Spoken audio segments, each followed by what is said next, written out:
Hello? Hi, is this Christian? Yeah, how's it going, Jarboe? Hi. Hi, fine. Okay, I guess I'm doing this right. Yeah, everything looks good. I can hear you good Okay. too. Okay. So, how are you doing? Oh gosh, really busy right now. Getting ready to go on tour and all the logistics involved in that. Yeah, that must be a lot. Yes, it is. It's a lot. So we are I mean, I chose these musicians because they're really talented and skilled. So what we're going to do is we're kind of doing a virtual prep long distance. And then I have a rehearsal studio in the Netherlands. So when I fly over, we're going to meet up in the rehearsal studio before we start the show. And yeah, so I'm going to be leaving on April the 29th, and then we're going to go to a studio and rehearse live. But I've worked with Thor before, and he's really good. So he I have total faith that this is going to come together. And then Joy is an extremely talented artist. She's going to be doing vocals and playing the keyboard, and it's going to be great. So I'm pretty excited about this lineup. I really wish I lived in Europe because I would immediately buy a ticket right now. But, just an Yeah. intense year of spending money on, musician stuff. So it's just like, Well, Consoling Sounds is in Belgium, so okay, it makes sense to promote an album on a European label in Europe. for So, sure. Yeah. but that's always been where I prefer touring anyway. Yeah. Do you like the fans there a lot more? Just the general experience, I would say, and I don't do metal or rock music, and so it's in this country it's kind of problematic when you are an artist like me. So it's like it just makes more sense financially to tour in a country that welcomes artists. For sure. And is it like And easier to transport around and move around because the train system? Do you guys like do that stuff, or do you? no, we go we take ferries, and there's a couple of plane rides involved this time because there were some add-on shows, and we could have had even more add-ons, but at some point it just made more sense to stop after Athens, Greece. So it was supposed to end in Liverpool, and then Sofia, Bulgaria was interested, and of course I played there before, so we're flying from England to Bulgaria, and then flying from there to Greece, and then I'm going to go direct back from Athens. But there was talk about doing Istanbul, so perhaps next time around I'll add that to the agenda. It sounds like you're just running all over Yeah, the place. yeah, yeah. It's going to be crazy. I know you don't have too much time today. I just wanted to jump right in. Okay, that's Just fine. a quick overview and a little introduction, and then after that, we'll jump right into questions. Sure. Um, would you prefer if we did stuff about sightings in the tour first, or would you rather, kind of go chronologically, It starting? doesn't matter to me. I mean, I know this is a Swans thing. Sightings is related to Swans in that there's an original painting that Phil Pullio did for the artwork. And then, of course, Thor plays on the album. So you have people that have worked in Swans involved in this production. Yeah, I was talking to Phil actually. I did an interview with him like a month ago, and he mentioned that he was doing like the framing and stuff for sightings. So I was like, oh, Yeah. cool. Yeah, I'll just mention that in the email. So maybe we could talk. Yeah. No, it's a beautiful painting. Yeah. Yeah, it looks incredible. Yeah, so as a quick overview, this interview is a community-driven interview surrounding your Right. new album, Sightings. It's also based on the upcoming tour with Thor Harris and Joy Von Spain, um, and pretty much anything leading up with your life and your musical journey until this moment. Most of the questions are from a community who are all obsessed with Swans, ranging Right. from kids in high school all the way to long-term fans from the '90s. Mhm. We'll start off with this introduction and then jump into those questions. Okay. Um, so it's an absolute pleasure to be able to have the opportunity to interview the person I'm interviewing today. With me is Jarboe, one of the most important members of experimental art and music. Someone in the 80s and 90s that completely shaped and morphed the future of one of the most legendary bands of all time and my favorite band of all time, Swans. Her career outside of that was filled with endless collaborations of so many famous bands and artists that filled the New York scene and many not in New York. Swans, Skin, World of Skin, Neurosis, Lustmord, Justin K. Broderick, Mersbo, Blixa Hmm. Barjold, Father Murphy, Bill Hmm. Anselmo, Pussifer, love Pussifer, Okay. Thor, and Joy Von Spain are just a few of them to name. You've taken on many various solo endeavors from albums to art to soundtracks. You are usually involved in most of the process of album creation, from writing, recording, producing, doing the album covers as well. You truly engulf and surround yourself with everything music and the emotion that surrounds it. So I can't believe that I have the opportunity of talking with her before upcoming tour with Thor Harris and Joy Von Spain, running across Europe and the United Kingdom. Also, as we've mentioned a few times, a new album coming out called Sightings, which is coming out April 3rd. Go to her website, thelivingjarboe.com, to find a link to pre-order the album on CD or vinyl. The vinyl has a really cool black version limited to 200 copies and a moss green limited to 300 copies. Last thing, I can't ignore mentioning the reason why I was able to get this. It's because of my community. They've encouraged me to go on these journeys to interview all the various Swans members, and it's just been incredible. So thank you so much for joining on this journey. It's awesome. Thanks, Christian. um, Actually, like a week ago or so, I was listening to Anhedoniac for the first time. Hmm. Is that how you pronounce it? Anhedoniac, yeah. Got it. That is a word that I made up. It's anhedonia is a psychological state. So I added the "-ac" at it. To the "-ac" is referencing alcoholic and maniac. Oh, that's So cool. it's anhedoniac. I like that a lot. Yeah, yeah. Yeah, it Yeah, was that like, was the first project that I did. Oh gosh, I'm getting pop-ups. That shit. Sorry. no Okay, worries. that was the. Are you there? Okay, Yeah. that was the first thing that I did after the first time that the group was ended, that the project was ended, Swans was ended. So that was the very first one that I did, and I did it totally at home. Worked with Brian Castillo and some others, and yeah, so that was like a diaristic thing. I mean, it was straight from journal passages and from notebooks that I kept on the road. And so it was a very personal project. For that reason, I self-manufactured it and sold it only from my website. Wow. And it was hand assembled in a packaging that was referencing the chastity belt that I wore. And that chastity belt was created by some artists, some local artists. And the very first edition of it was quite extreme. And then it was commercially released, and I had to edit it down. I had to get rid of some of the photographs by Richard Kern because they were considered stores weren't going to carry it. Right. So, and then when I first had it printed, I had to wind up going to no one would print it. That's how extreme it was in those days. I mean, it's hard to believe that now, Right. but then I had the only person that would print it was a pornographer. So that's shows you what I was dealing with there. Yeah. It must have And then been.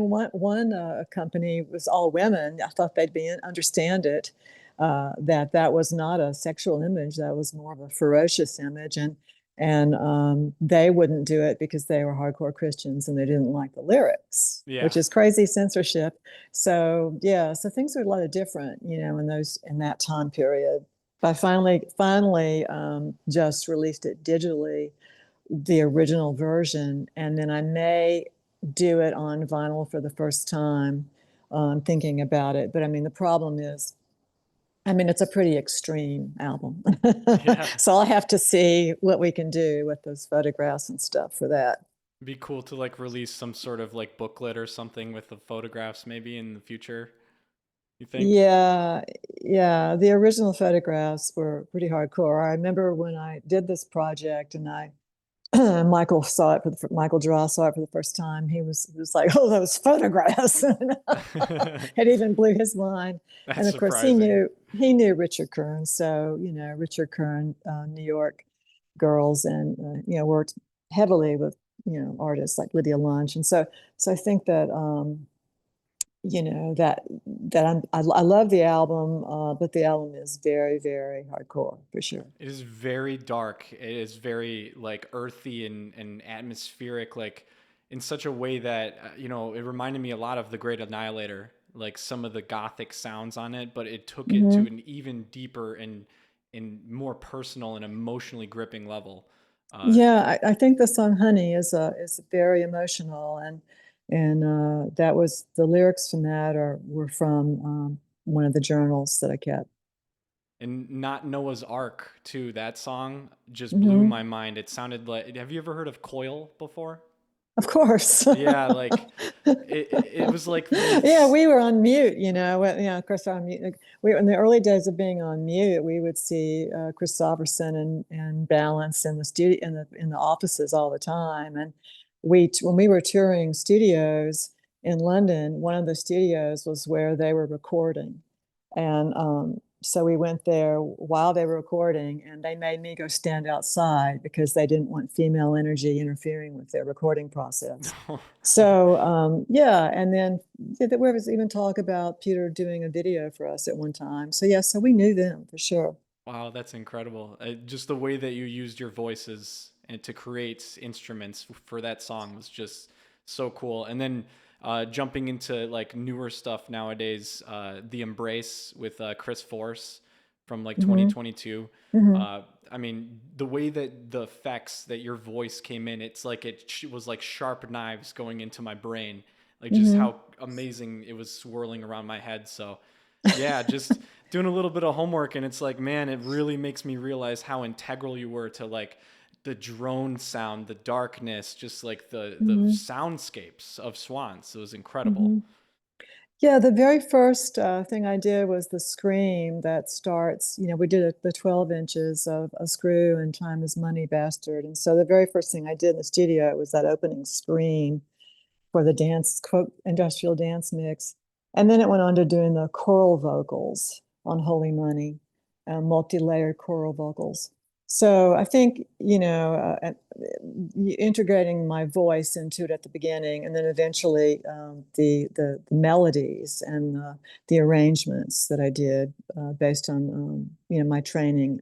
And so I think that this was how, the light was let in, things started to shift. But at first, I mean, I was hated and I went through a lot. We played only in front of skinheads and halls that were only guys, and they didn't like me, and they would throw things at me, spit at me. Oh I man, was hit, knocked down repeatedly, wow. and so eventually, I began, but it was kind of hardcore, like you're singing and then you're being screamed at. So I think that that was what you call paying your dues.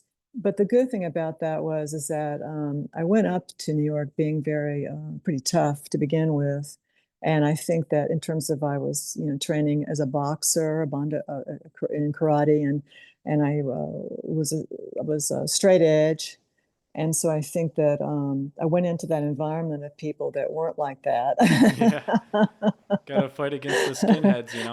And everybody was, hardcore drinking and all of that, and smoking. So I survived that environment pretty well. Yeah, I didn't know that it all started from your voice. Like your introduction to the band really was your voice. Hmm. That's Yeah, incredible. and then the first contributing with sound, Harry Crosby, Matthew Pook, Harry Crosby, he was contributing.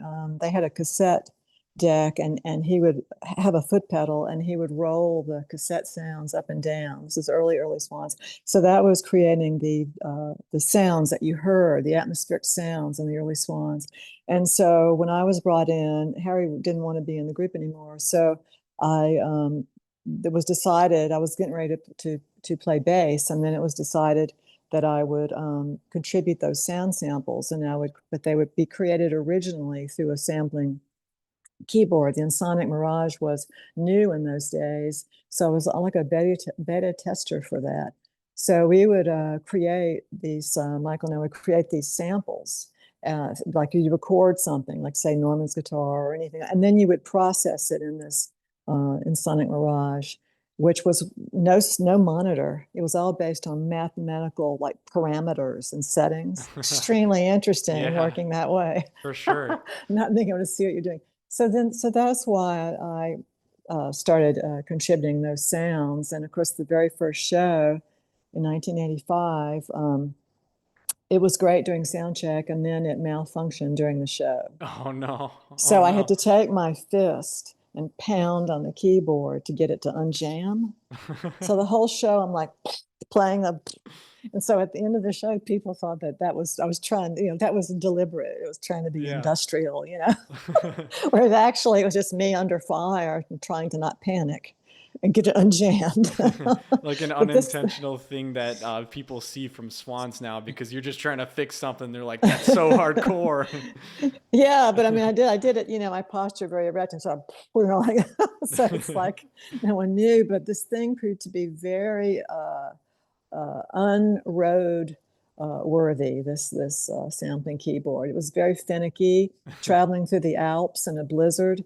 The keys, the whole thing, the circuitry would freeze, and I had to have a tent over it because we would play venues. We were so loud, the ceiling would rain down Oh my paint gosh. chips, and so that would get into the circuitry and jam it.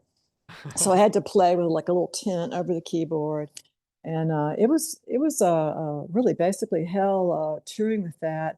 And then of course we couldn't leave it in the van, and it had a big metal road case, very heavy. So I would places say like Amsterdam, where we stayed at the Quinton. The steps go straight up, right? So I had to literally get on my stomach and slide this thing and pull this thing up the stairs to my room. So it was not a yeah. So that was also how I started in live, was playing that keyboard, and then we went on to the Akai sampling unit with the MIDI verb processing unit, and then just a rented Yamaha keyboard. So that worked better. I did see someone post that they acquired one of your previous thing, like MIDI verb or something that you Hmm. were selling. That's Is right. that the That's the one? original one. Yeah. Wow, that's incredible. Yeah. That's cool that you're letting fans like be able to appreciate some of the stuff that you probably won't use much nowadays, you know? Yeah, Yeah. no, it's a vintage, it's like an artifact at this point. Yeah. Does it still have like the little, everything rain down the paint chips from the ceiling on Probably. I don't it? know. I mean, I did scrape off most of my phone number on there, but I mean, I don't even know. Somebody's got that phone number in New York now. I don't know who. That's funny. But yeah, it's kind of fun. I mean, we did that for a while. Michael would, had his guitar. He got endorsements, so he would get like a free. Like one time he got a free Ovation 12 string, and then he just signed it and sold it on the website. So I mean, I think I think sometimes, it helps the artist, but also someone really wants to have that. So Yeah. kind of works both ways. Make their life. Yeah, basically. So just want to jump back to like your early life. Where did music first grab you? What were you listening when you were super young, and what did you first start playing on? Yeah, my father was a really talented musician. He could play guitar, he could play a piano, organ, and he had an incredibly beautiful singing voice. And so when I was just a little toddler, he started, kind of see if I, was tone deaf or if I had any musical talent whatsoever. And so he started teaching me, like on the keyboard, hit this note, hit that note. And so that's how it started, was just as a little kid with my dad, just really trying to train me and get me interested in music. And then they got voice lessons for me, and lessons on the Hammond organ, which was a three had multiple keyboards, including the foot pedal Oh my keyboard. And gosh. so they started me on that with lessons, and then singing lessons and all that. And then I was encouraged to join all the choirs. So that was church choirs, school choirs, performing in those choirs. And I mean, I went everywhere. I was alto for a while, then I was first soprano for a while, then I was second soprano for a while. So I mean, I had a range that they liked in the choirs. But that was my life, was this stuff. And so when I got older, I was starting to listen to other kinds of music. And I didn't want to do the kind of light opera, Gilbert and Sullivan style vocals or the choral vocals, and wanted to do contemporary music. And the voice coach said, that's not real singing. That's improper singing. And so, no, it may not be technically proper, right? So, but it is, I thought it had emotion, what I was hearing on the radio. So I kind of rebelled and wanted to go that direction, and that's when everything changed. Like no one wanted me to, in my family, wanted me to go in that direction. And that's when I began to find me instead of what was being forced upon me Did you by my feel like parents. you were kind of like always fighting against even just pop music too? Like in what you really wanted to do? Did you have any specific like genres that you were obsessed with? I mean, it ran the gamut. I mean, it was, I think when I started listening, it was mostly music coming out of England and, Pink Floyd and just music that was kind of different from what I was hearing, ever had heard before. And so I think that, that's when I was sort of ostracized, as it were. But that rebellion, I think, which I guess a lot of people go through in their families, but that rebellion for me was necessary to follow the path that I followed, which was like not the easy path they wanted me to follow. Yeah. And I asked my father one time, like, what do you want me to do? And he was like, well, sing at weddings. I'm like, no, I don't want to sing. But I have sung at quite a few weddings, but they were musicians getting married. But Yeah. I mean, I think, yeah, this was the dividing line was especially between me and my father and I was it just I couldn't be what the plan was for me. I Yeah. had to be myself. That's awesome. Did you kind of like answered this a little bit, but when did you start like leaning heavily into using your voice? Is that right around when you started joining Swans, or do you think that that came about when you were doing choir? I think really the turning point was, which I've talked about many times, was discovering a radio program from Georgia Tech, and they were playing just music that piqued my interest because it was very interesting music. Like it was music that wasn't commercial in any way, and was rather strange, and was using you know more of, I guess you would say, experimental approach to audio, to sound. And so bands like SPK, and so I think that this was a turning point for me, and that was the first time I heard Power for Power. And so that song really got me interested because it sounded very tribal, and it sounded very chant-like, and it was obviously repetitive and mystical sounding to me. So I wanted to know more about it, and that's how the whole thing opened up. But I think that when I was listening to this radio program, I decided to try to start doing my own stuff, that was inspired by that, like do something experimental. So that led to Walls Are Bleeding, which was a cassette project.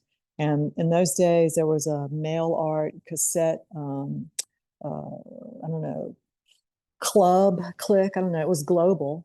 And so you would make these tapes, and you would artify them, and you would ship them to places like Japan. And there was a distributor in Colorado called Aeon, and everybody was selling their experimental cassette projects to that distribution.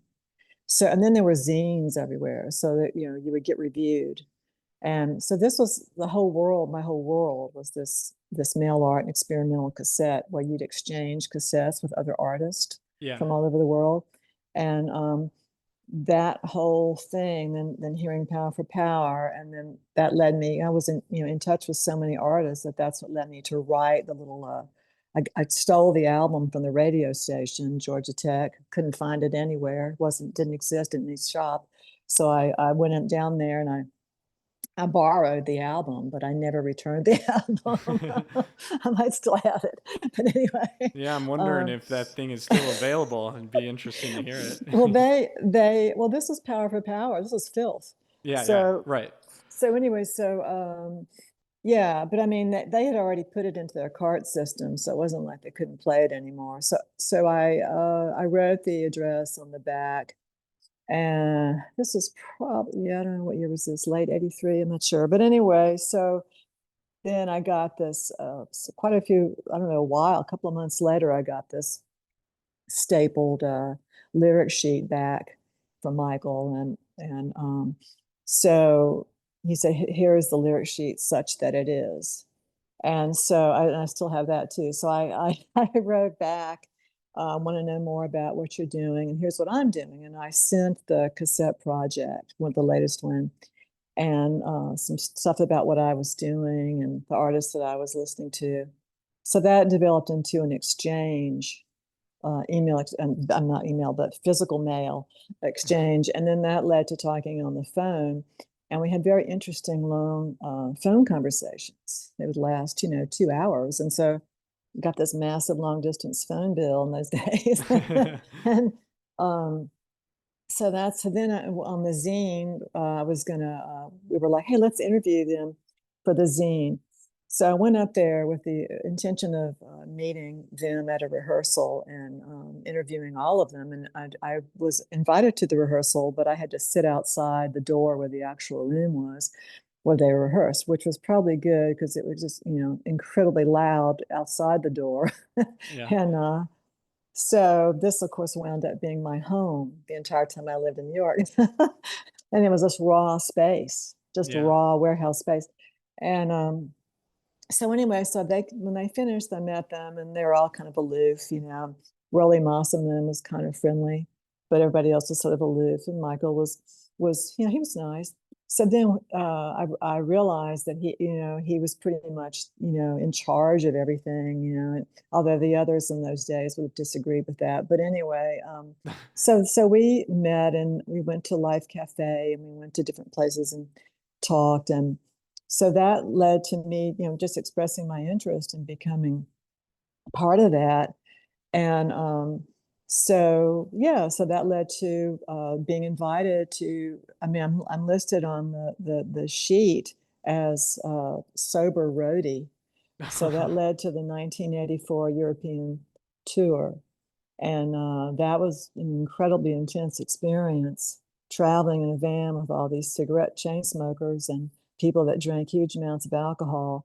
And I was straight edge. So, so Have you always been straight edge like throughout the whole time?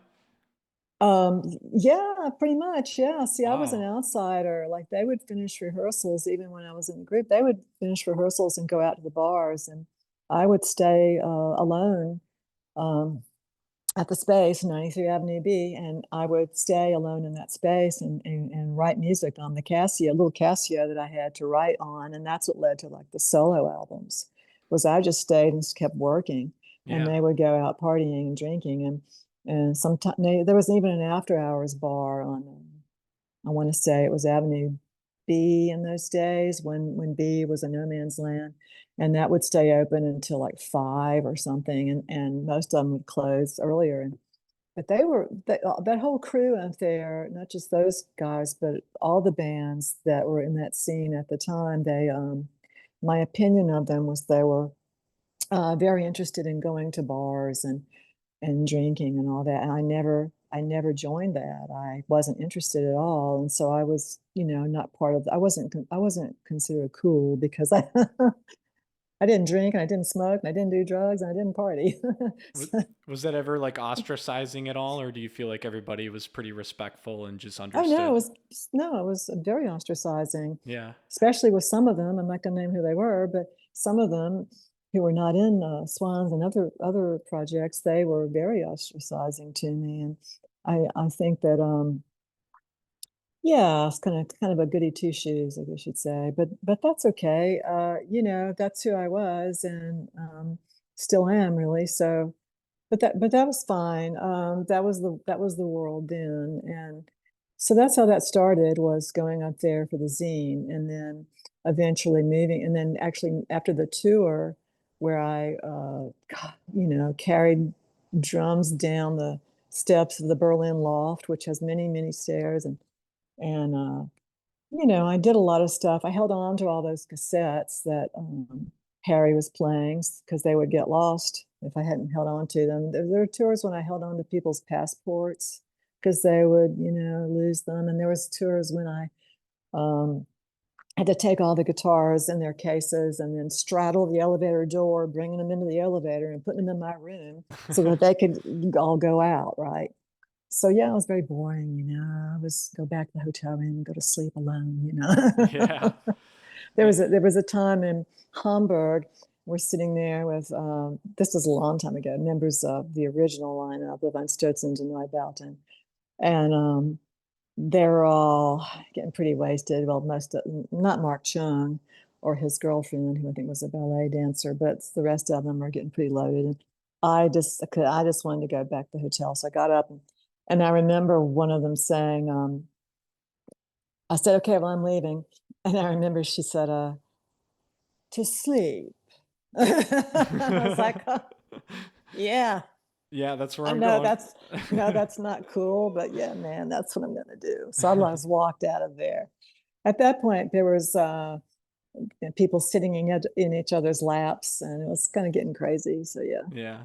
I'm wild days. surprised that you like were able to just pull so deeply emotionally, without the use of any of those drugs. I mean, I'm not saying that that's necessary at all, but I think, on one hand, some people require that stuff to jump so deeply, but if anything, it could also prevent them from going as, dark and emotional as you have been on some of your albums. So that does kind of like open a new perspective. Is Yeah, it's never. I've yeah, never had that. I've never had any need for that, and yeah, never had anything to outside to. But I mean, yeah, there were a lot of things I did that were now normal that were kind of controversial. Like, for example, I would go on stage and I would take out my ear plugs and I would make a show of like putting them in my ears. I wanted the audience to see I'm wearing earplugs. yeah. And of course now I think they even, they hand them out at shows, but in those days they didn't. And so I think that I have my ears tested every 2 years and I've got perfect hearing. I have zero hearing loss. And I'm very grateful that I was very strict and religious about wearing these earplugs. Kind of like segueing into another question, what's something you wish others told you before you started your music career? I would say, probably that you just have to accept every experience and not react emotionally, just kind of react in more of an analytical way that, this too will pass, like and you just sort of accept everything that's coming your way because it will it'll come in handy later. Yeah. So all the hardship and the brutal living conditions, like say where the what the bunker was like in New York, that makes you so yeah, and then some of these boys, like slapping me, spitting me, Oh, this is the kind of thing where you're unfazed at this point. You're unfazed, like anything can come your way and you're ready to. So I'm very grateful for all of the intensity that I went through working in Swans because um, it's an invaluable life lesson. And you grow from that and you become very strong and you're just unfazed, like anything can happen and you can deal with it. It's yeah. like Yeah, it seems like you were always surrounded by metal and just, the worst of the worst, and just really hardened you and, made who you are nowadays. So that's incredible. yeah, so I mean that would be it because nothing you can't go into it, with your strictly your agenda. In other words, it's good to sort of stretch out there and just, let things happen and just take that, you know what I mean, and then move Yeah. on. Like take that to be part of your vocabulary. Vibe with life and like whatever comes your way, write it down, keep it with you, and make sure you remember it. Yeah, for sure, for sure. And and what helped me was when I was still living in New York at the space there, the rehearsal space. What helped me was um, starting to study Tibetan Buddhism. And when I was up there, it was the Dalai Lama and all the monks had come to Manhattan, and they had the Color Chakra endowment at Madison Square Garden, and we were told to walk there every day. So I walked there from BN6 up to Madison Square Garden every morning, and it would be the entire day of the ceremony. And you would walk back home, and they had performances and rituals of dancing and all this stuff all over New York. And I went to all of those. The one that actually there were two that Michael participated in with me, and one was the walking to Central Park. We had to walk, so we walked all the way to Central Park. Um, and that was where the Dalai Lama was holding a meditation ceremony at sunrise. Oh, So we had to wow. be there at 5 in the morning. So we walked through all these neighborhoods going up there and sat there in the grass with the people that had shown up for this event. And then the other one was he gave a talk, and he went to that with me. And but I don't think he went to the, I'm not sure if he went to the Nobel Peace Prize award, but that was at Cathedral of St. John the Divine. And so I went to every single event that there was. And so what I discovered was this was helping me a lot. It was helping me to be patient, and helping me to really I don't know, have a sense of peace inside me, I guess one would say. Feel more multifaceted in a way too. Just like not only approach life from music, but also from meditation and breathing and stuff. Yeah, and the breathing part is very important. Yeah. So yeah, this happened, and that began to sort of shift. And I had moments where I had like a purging situation going on, and yeah, so you do purge. I don't know. I just hate to be kind of corny and say, "Oh, you're purging your demons," but in a way, it was almost like you're facing that, Yeah. I all the mean, trauma that you've been through in your life and that kind of thing. for sure. Just wanted to say the last two people, or the last two questions were from the community. Some of them are littered in from my own questions, but just wanted to mention their names and their comments. Kirsten mentioned as a comment, Jarboe is one of the prime, unique performers that has inspired them to chase after a sophisticated musical career, and they are eternally grateful for your contributions. Second person was Sarah, the artist. Extremely grateful for your art. Sacrificial Cake and your collab with Neurosis have both been on repeat for me all year. And so grateful that they found it. It's on another league for them and have inspired them in ways that only a few albums do. Oh, that's great to hear. Thanks. Thank you. Thank you both for We those comments. we truly do have a community of people that treat you like the queen. Honestly, like you, just every part of Well, you is just so influential. So yeah. you know. Well, that's cool. Yeah, that's very nice. That's great. Thank you. Um, Now, jumping kind of into more of your artistic approach, when you jump into making a song, what Mhm. usually comes first? Do you think of lyrics, images, sound, or feelings? It depends. There's a song that I have called Dear 666, and that's about this the pop psychology term is the Stockholm syndrome, where a person is sort of stuck in an abusive situation, and so they can't seem to get out of the mess that they're in. So that happened. I literally woke up and I went to make some toast in the kitchen, and that all those words just flew into my brain like all at once. So I wrote them all down, and then decided it would be like a blues kind of a thing, right? So that the lyrics, the words came first. But other times, like on Illusory, which is an album that is full of field recordings made on the iPhone on the European tour that I did with Father Murphy. Um, that one, the field recordings and the atmospheres seem to influence the words.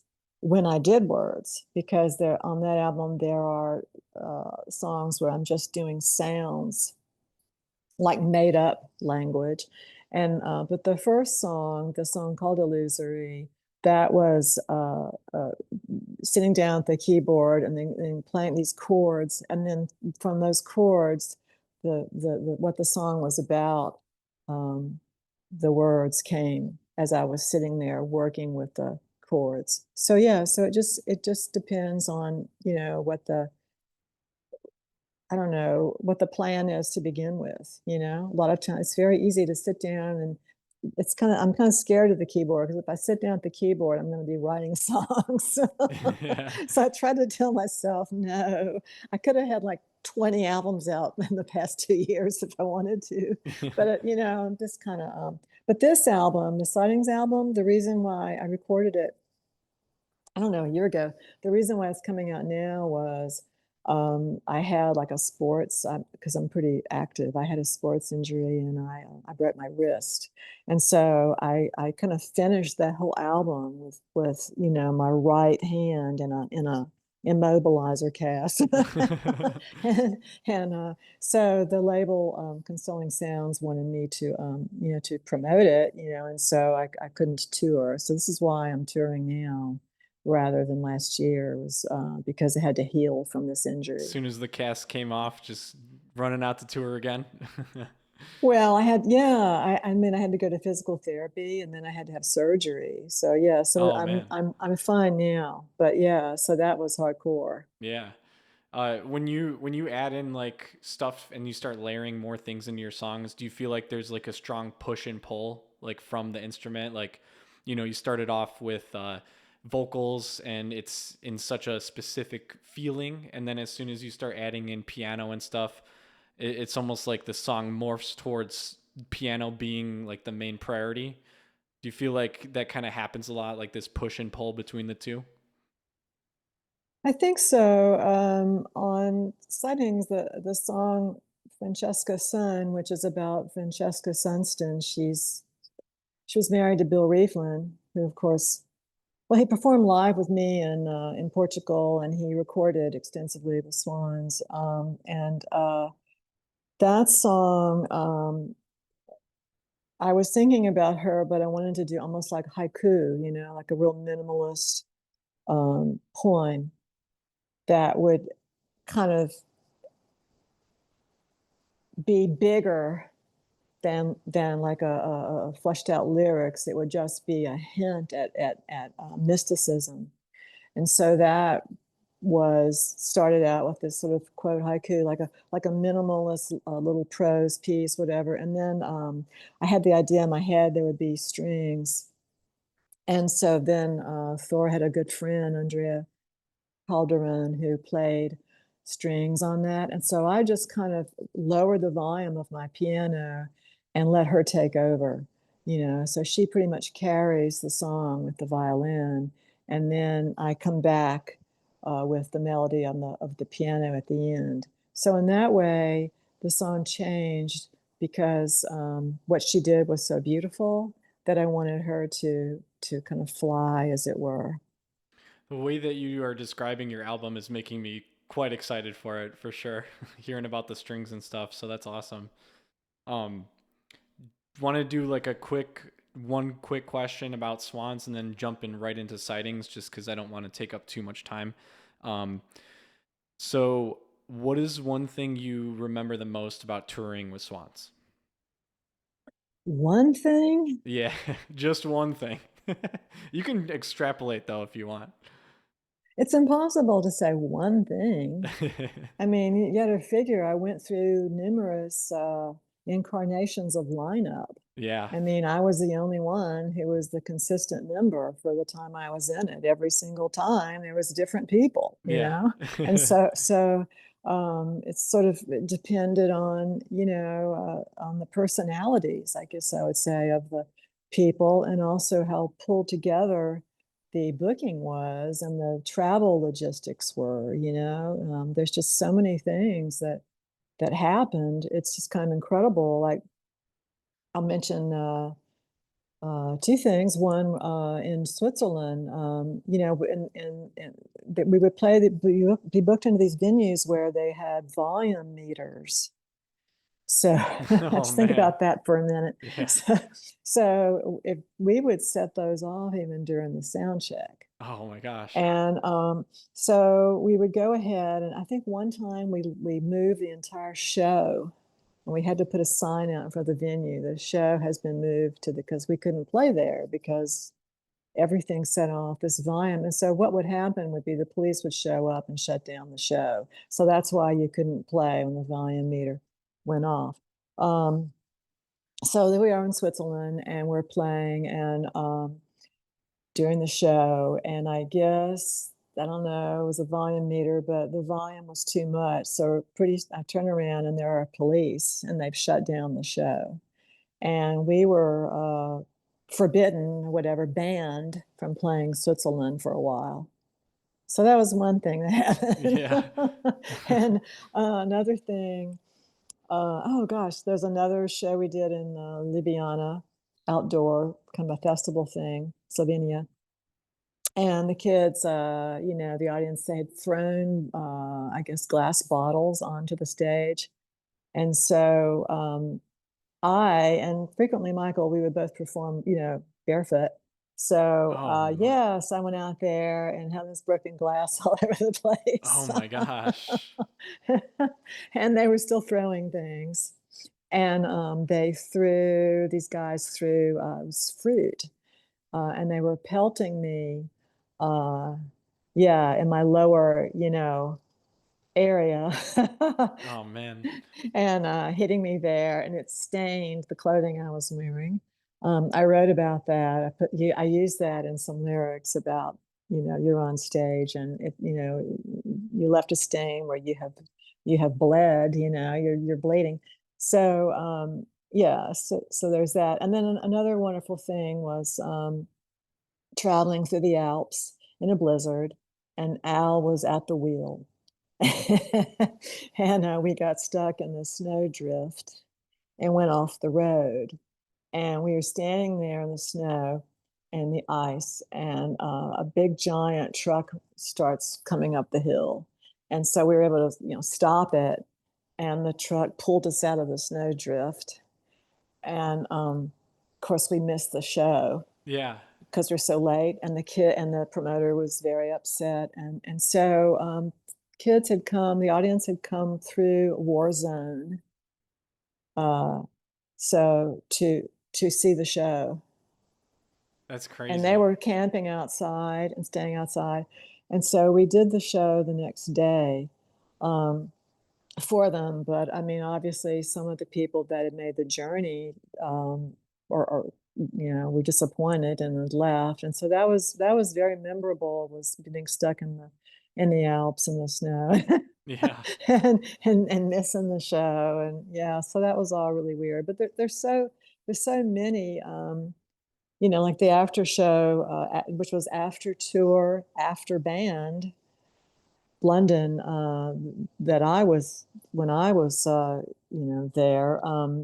That was an interesting party at the hotel across from Hyde Park, and I mean, it was like a who's who of people that were there. Michael Hutchins from NXS, Nick Cave. I mean, it was sort of an interesting party, and of course, everyone was drinking. I was not, of course, and it got pretty wild. And there were some fans that had shown up. They had followed us around on the tour, and one of them was screaming from the audience, "Jarboe, be my bride!" And they had come from Finland, and so they found out where this after tour, after show party was at the hotel, and they came and they kept running me across the room, Oh my trying god. to pin me up against the wall. What? And it was horrible. And I went up to different people, even Phil, like, "Phil, say me." And I tried saying me. And they're like, "Huh?" No one wanted to say it. And so I said, "Screw this. I'm going to bed." So I left. And Hank Fury, who was our roadie, he was on the floor of the lobby, taping everything up to ship it back, get it back to the United States, guitars and all that. So I my friend had flown from New York, and Hank looked at me and goes, "What's wrong?" Because of course my face was red and I was all completely flustered. Um, and my friend said, "Yeah, these guys, because she was sort of drunk. She's like, these guys, they won't leave her alone. They're running her around the room." And Hank stood up. He goes, "Where are they?" He went in there, and I stayed in the lobby. I was going up the steps to my room, and all I heard was the sound of fists. I heard him screaming, "Jarboe, leave Jarboe alone! Leave Jarboe alone!" So, so that was another memorable. And the next morning, everybody's drunk, and not me, of course. I wake up at, we have to get to the airport. Clint Steele and I have to fly back. So no one's in the lobby, and I find out what room they're in. I bang on the door. Oh, I won't even comment what the scene was like in that room to get us to the airport. Yeah, it got very intense with the tour manager, and yeah, It's like you were just he like running into war zones after war zones. Just like, yeah. wow. Well, this particular time, the person supposedly in charge, yeah. So he took us to the airport. Like, here's this what's crazy, on the giant bus, the giant tour bus, which is insane. So Yeah. you've got three people and the driver in that thing, backing out of a parking lot full of cars to go to the airport, and he wasn't sober yet. He had on like a leather jacket and no shirt, and he had one pants leg up to his knee, and yeah, and then he had a flask hanging out of one pocket of his jacket. So they took us to the wrong airport. So by the time we got oh yeah, and then while we were there, bottles and stuff was rolling across the aisle. And so by the time we got to the airport, the right airport, we were barely going to get on that plane. And I made us think about it, and they pushed us up to the front of the line, and we just ran like hell. The two of us, we were like literally sliding in the aircraft. I've heard a The few seat, stories about that tour bus. Like I've heard it's like it was pretty nasty, wasn't it? well, this is the tour of Pansonic were the opening, or I would say touring with us. And yeah, I wasn't on the bus at this time because I couldn't take it anymore. So I Right. started traveling by myself. And the receptacle that holds the toilet broke open, and it went all over the bed of one of the members of Oh Pensonic. no. So it was pretty nasty. And they had like a funky like stair, like that you would climb to go up to the top if you wanted to sleep up there. It was pretty nasty. It was Yeah. hardcore. So you had like their tour manager, the two of them, all of us, all on this thing, and this bus. And so yeah, so I got off of that and was traveling by myself. And the one crazy thing about that was I was given this ticket by the tour manager, and it said, it was leaving from this port, so like airport, right? And so I was taken by cab to the airport. This was somewhere in Scandinavia, and I stood in line, and then she looks at the ticket and she goes, "Oh no, that's the flying boat. That's on the other part of town." So I was like, "What? A flying boat?" Because it said flight number. Right. So went out there, got a cab, and driving super fast, and they were literally boarding the boat when I showed up. So I go into this flying boat. It's the only time I've been on a flying boat. And so it was very luxurious. The whole front of it was glass. So sitting there so you can see, you're underwater and then above the water and underwater Oh, and that's above the cool. water. Yeah. And I was flying across this water, to get to, I don't know, Denmark or somewhere. So I think that yeah, so that was also kind of crazy. Like when you're traveling alone, like things weren't really made clear, where you're leaving Yeah. from. Yeah, but that bus was horrible. I couldn't handle it. I had to get off of that. It was very stinky. It was Yeah. very, very stinky. Yeah, actually, I've heard from I don't know if it was Phil or Christoph, but one of them were mentioning the bus, and I heard the same story about how it broke down, and it's just cool to see that you guys are all remembering that stuff as well. So, but Yeah, yeah, it was horrible. thanks so much for extrapolating on Swans. I know it's been a long time and stuff, so I appreciate it. But want to jump into Sightings now because just really curious about that album. Um, just to start simply, what were you chasing with it before you created any songs, either emotionally or sonically? Like, what were you trying to achieve with it? Oh, well, it was the love affair that I had with a red-eyed vireo. I fell in love with this little dude. He was so cute, and he came and he sang every day, and then eventually I was his main audience member, and I went outside, and you can't see him because he's green, the colored leaves. So then eventually, because I was going out there constantly when he started singing, he got closer and closer on the branch to where he revealed himself to me. And then I went out every single day, and for 45 minutes, I didn't move. I just looked directly at him, and he got closer and closer and closer to where it was obvious that he was communicating to me, right? And and I could feel my heart like expanding, like, whoa, this beautiful, and the melodies. Oh my gosh, 21,000 songs a day or something. And it's kind of like Miles Davis. I mean, they don't, it's like a free form. It's beautiful. It's like they don't, the melodic capability of this bird is just overwhelming. And they're the most verbose bird in the world. And so this is what this started. And so then I started recording it. Wow. And I went out there and recorded it, and I couldn't believe how incredible this performance was, right? And so I thought, musically, this has got to be um, one of the most amazing things I've ever heard in my life. And so I started recording it, and I thought, you know what, I'm going to honor this experience because this is something very unusual, for every single day to return to perform for me, right? Yeah. And, and so I realized it was unusual. So I think it just must have felt like that I was just admiring it, you Yeah. know, and I would loyally did not miss any performance. So this went on for quite a while, and then one day it didn't return, and I kept going out there looking for it, and it didn't return, and I felt this incredible sadness, like, oh wow, I'm gonna really I miss that, that was like the highlight of my life, this performance. And so then I heard it one day, and I went running out, and there was another one not far from it, but it wasn't performing. That was the female.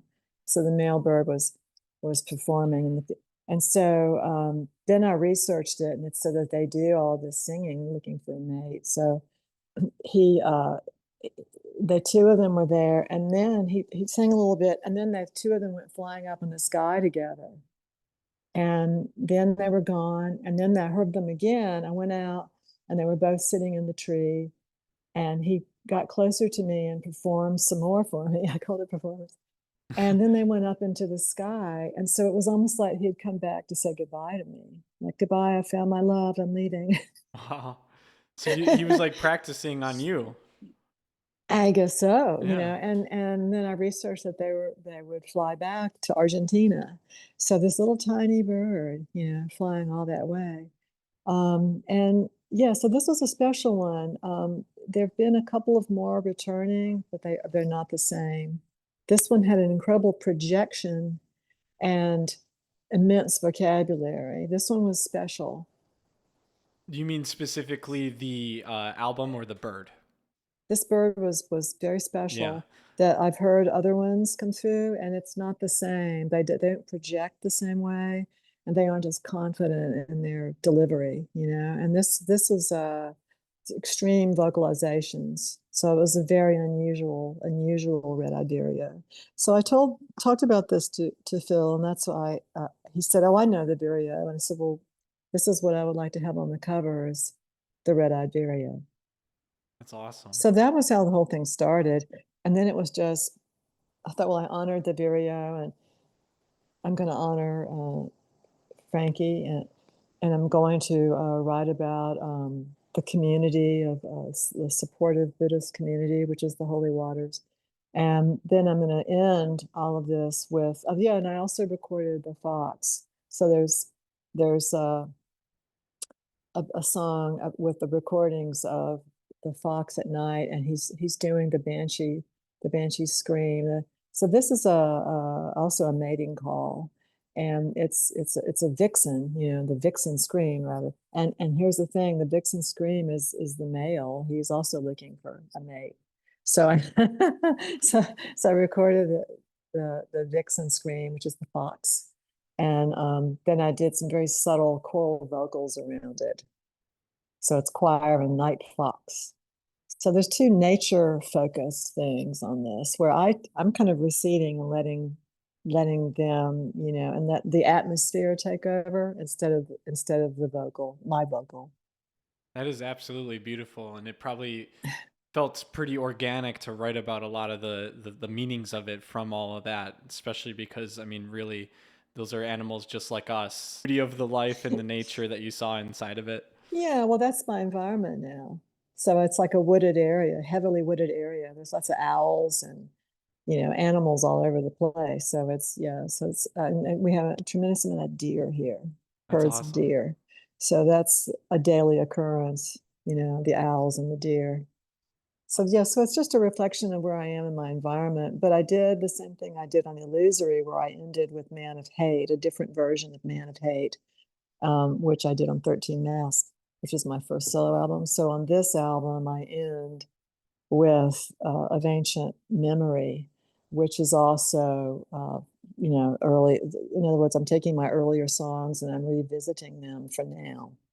So we did of Ancient Memory and Man of Hate on the tour with Joseph von Weissem, uh, P. Emerson Williams and I. And so this is, I recorded this, and it's a darker version of That Ancient Memory than I did on 13 Masks. And so it's pointedly about war and about the current state of things in the world.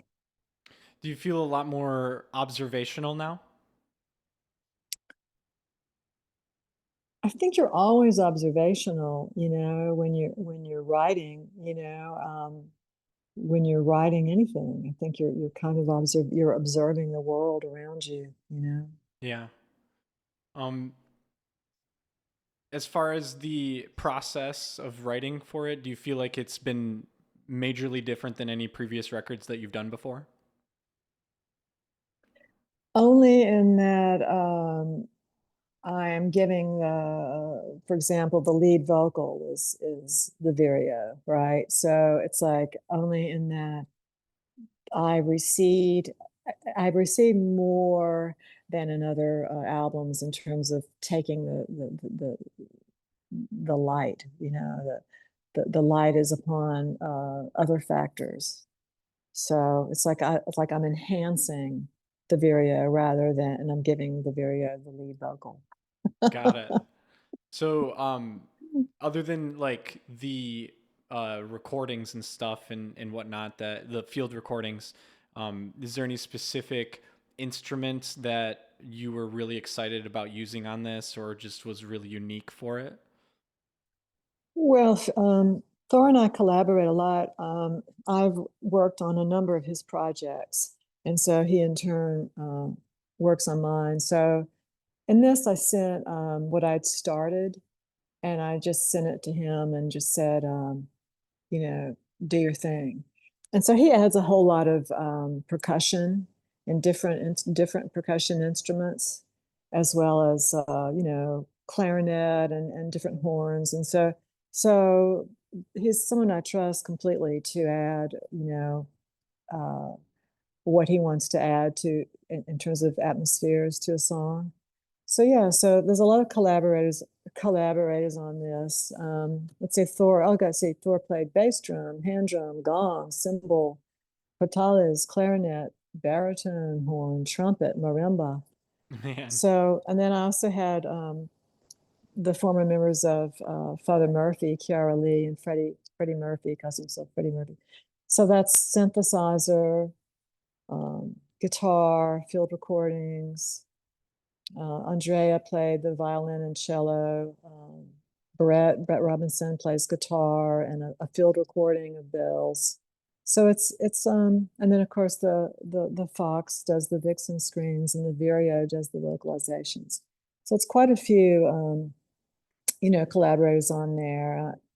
I did, let's see, I credited myself voice, keyboard, synth, field recordings, concept, composition, architecture. So composition architecture is when I take all the different sources and I edit and manipulate and change the files.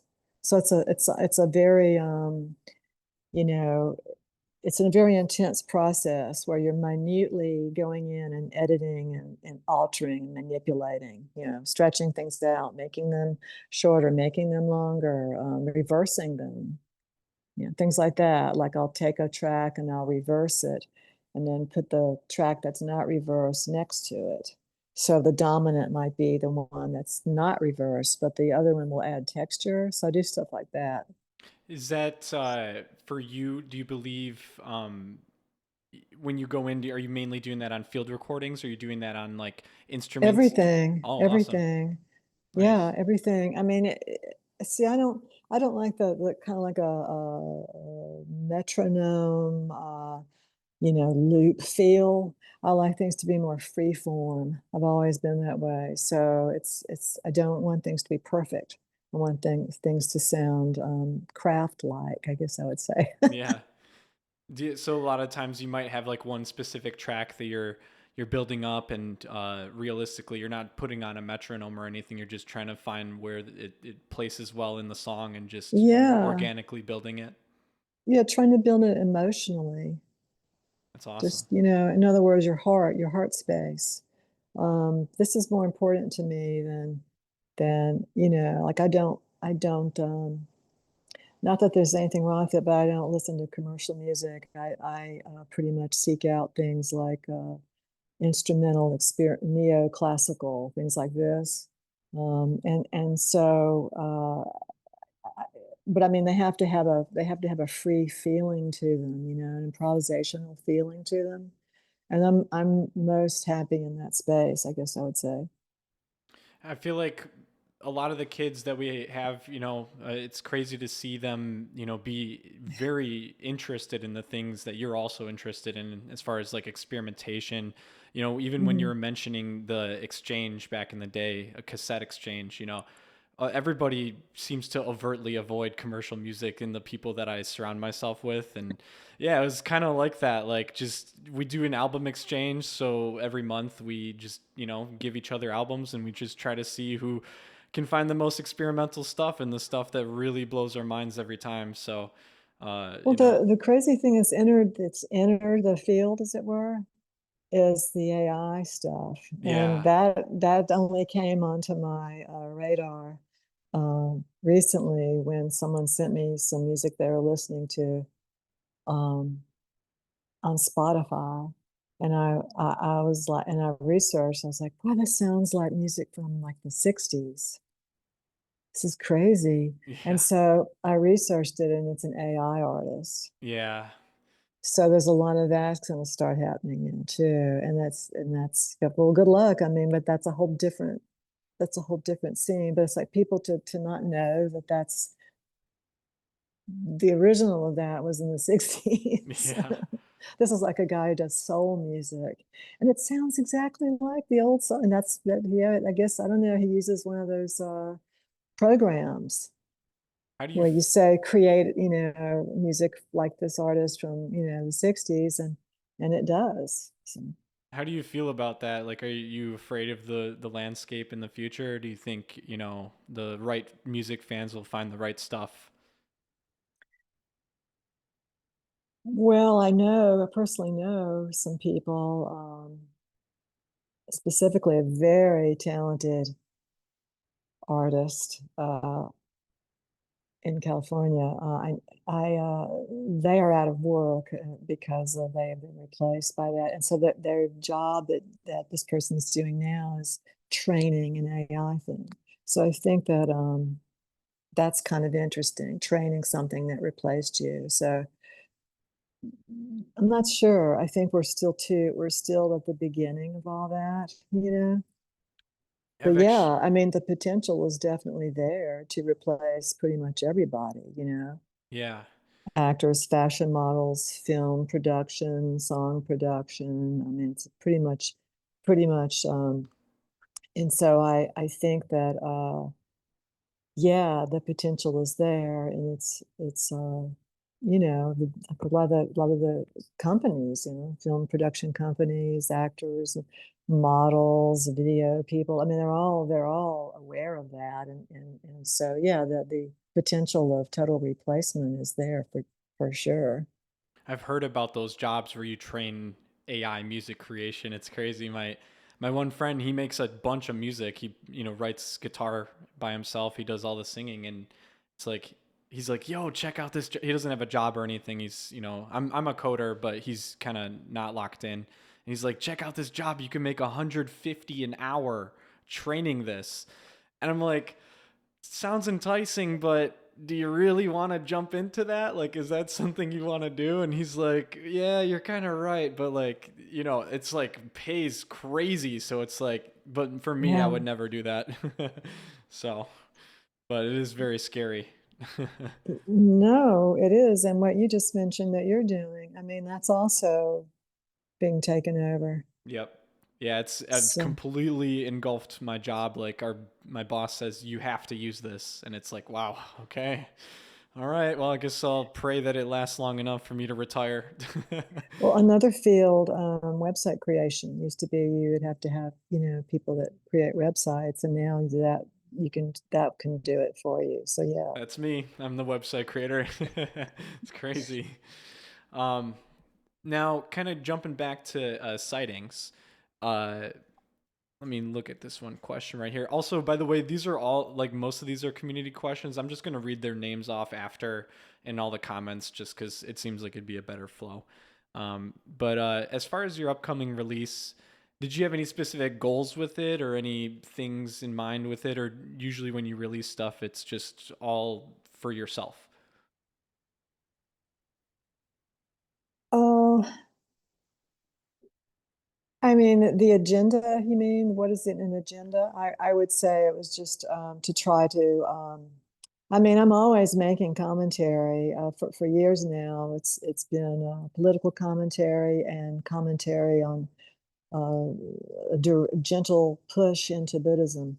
So I think that I'm doing that again on this album for people that are aware of the language that I'm using. Then they will realize that this is not preaching, you know, not lecturing, but just kind of opening a little crack in the window or the door for Buddhism. And so I do that again on this album, and also the political commentary that's going to be with an ancient memory, just like Man of Hate was a very deliberate commentary on somebody who's in power right now. So I think that I'm always kind of sending messages, and so those messages are not about me. They're trying to get you to think, you know. And so these are messages asking you to think about this. And if I can even get one person interested in Buddhism or meditation, then I feel like that would be something good.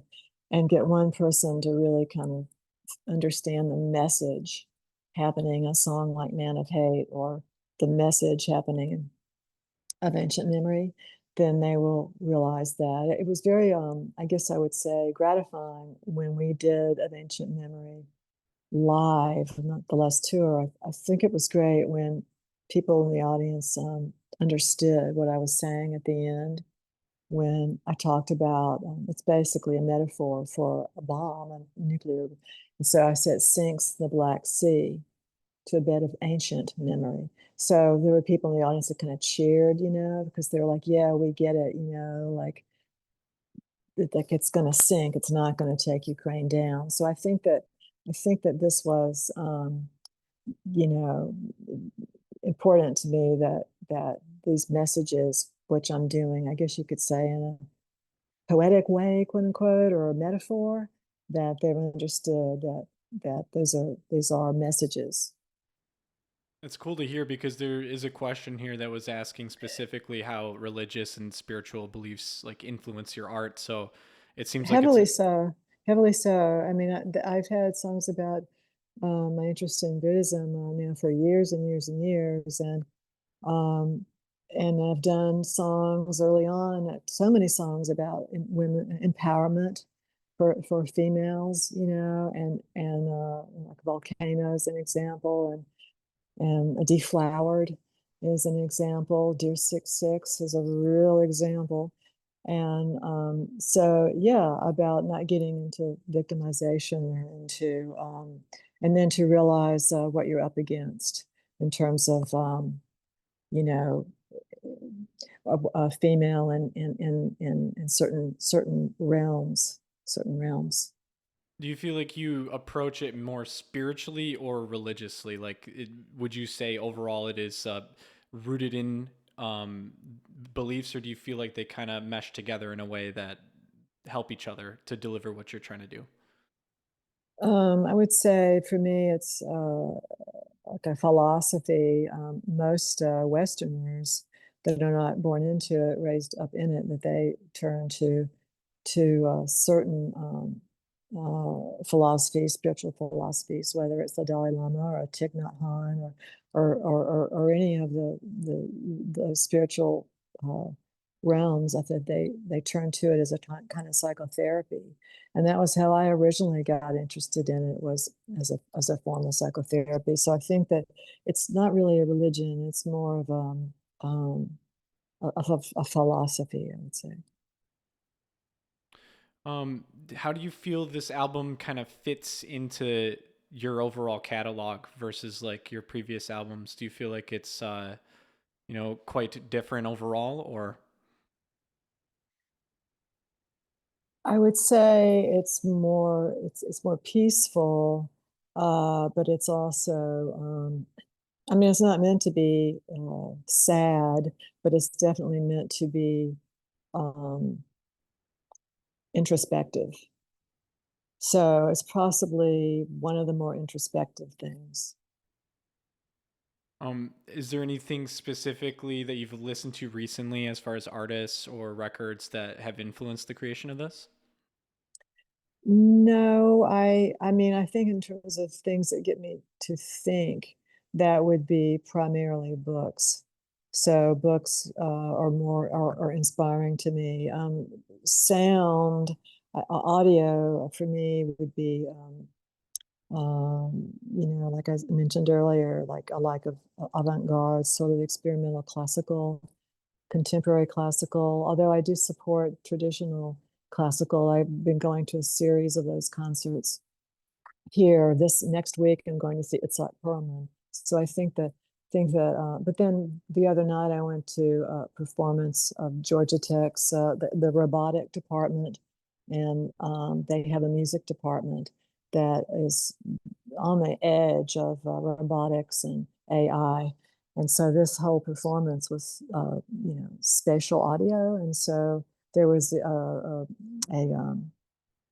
moment of collaboration with the guitarist who had a processed guitar and was really incredibly talented guitarist. And he interacted with a robotic arm that played Tibetan singing bowls.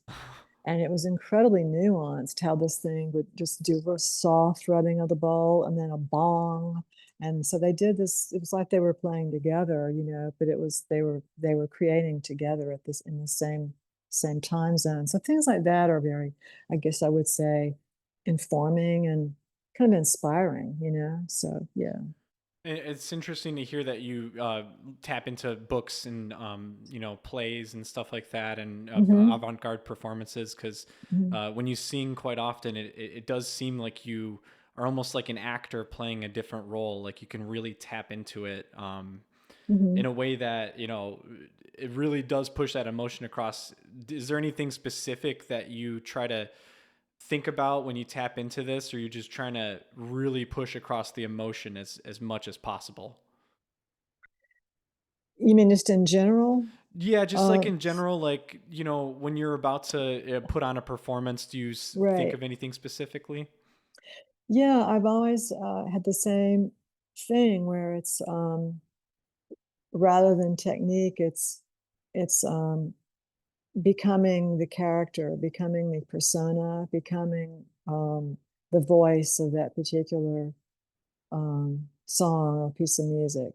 So you actually become that. So that's how you can shift from one to the other.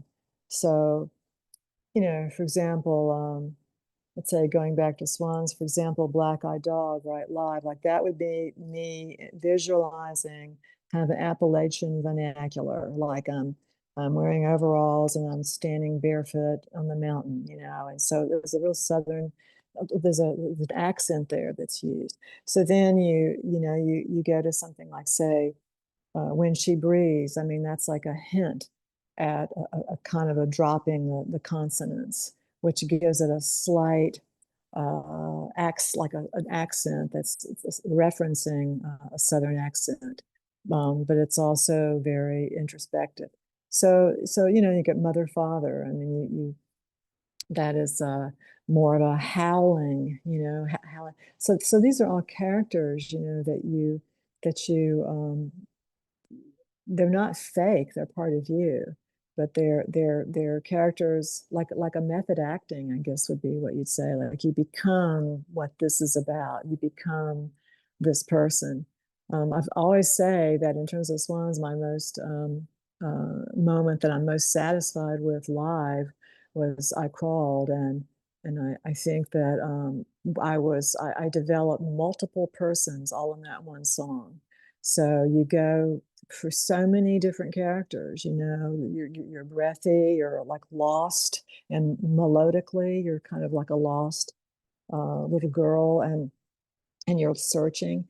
And then at the end, the demon grabs her and takes over. So it could be another demon, or it could be the demon in her. So and then so in other words, that performance comes to mind in terms of Swan stuff, and going through all these characters during one live moment and doing that every single night.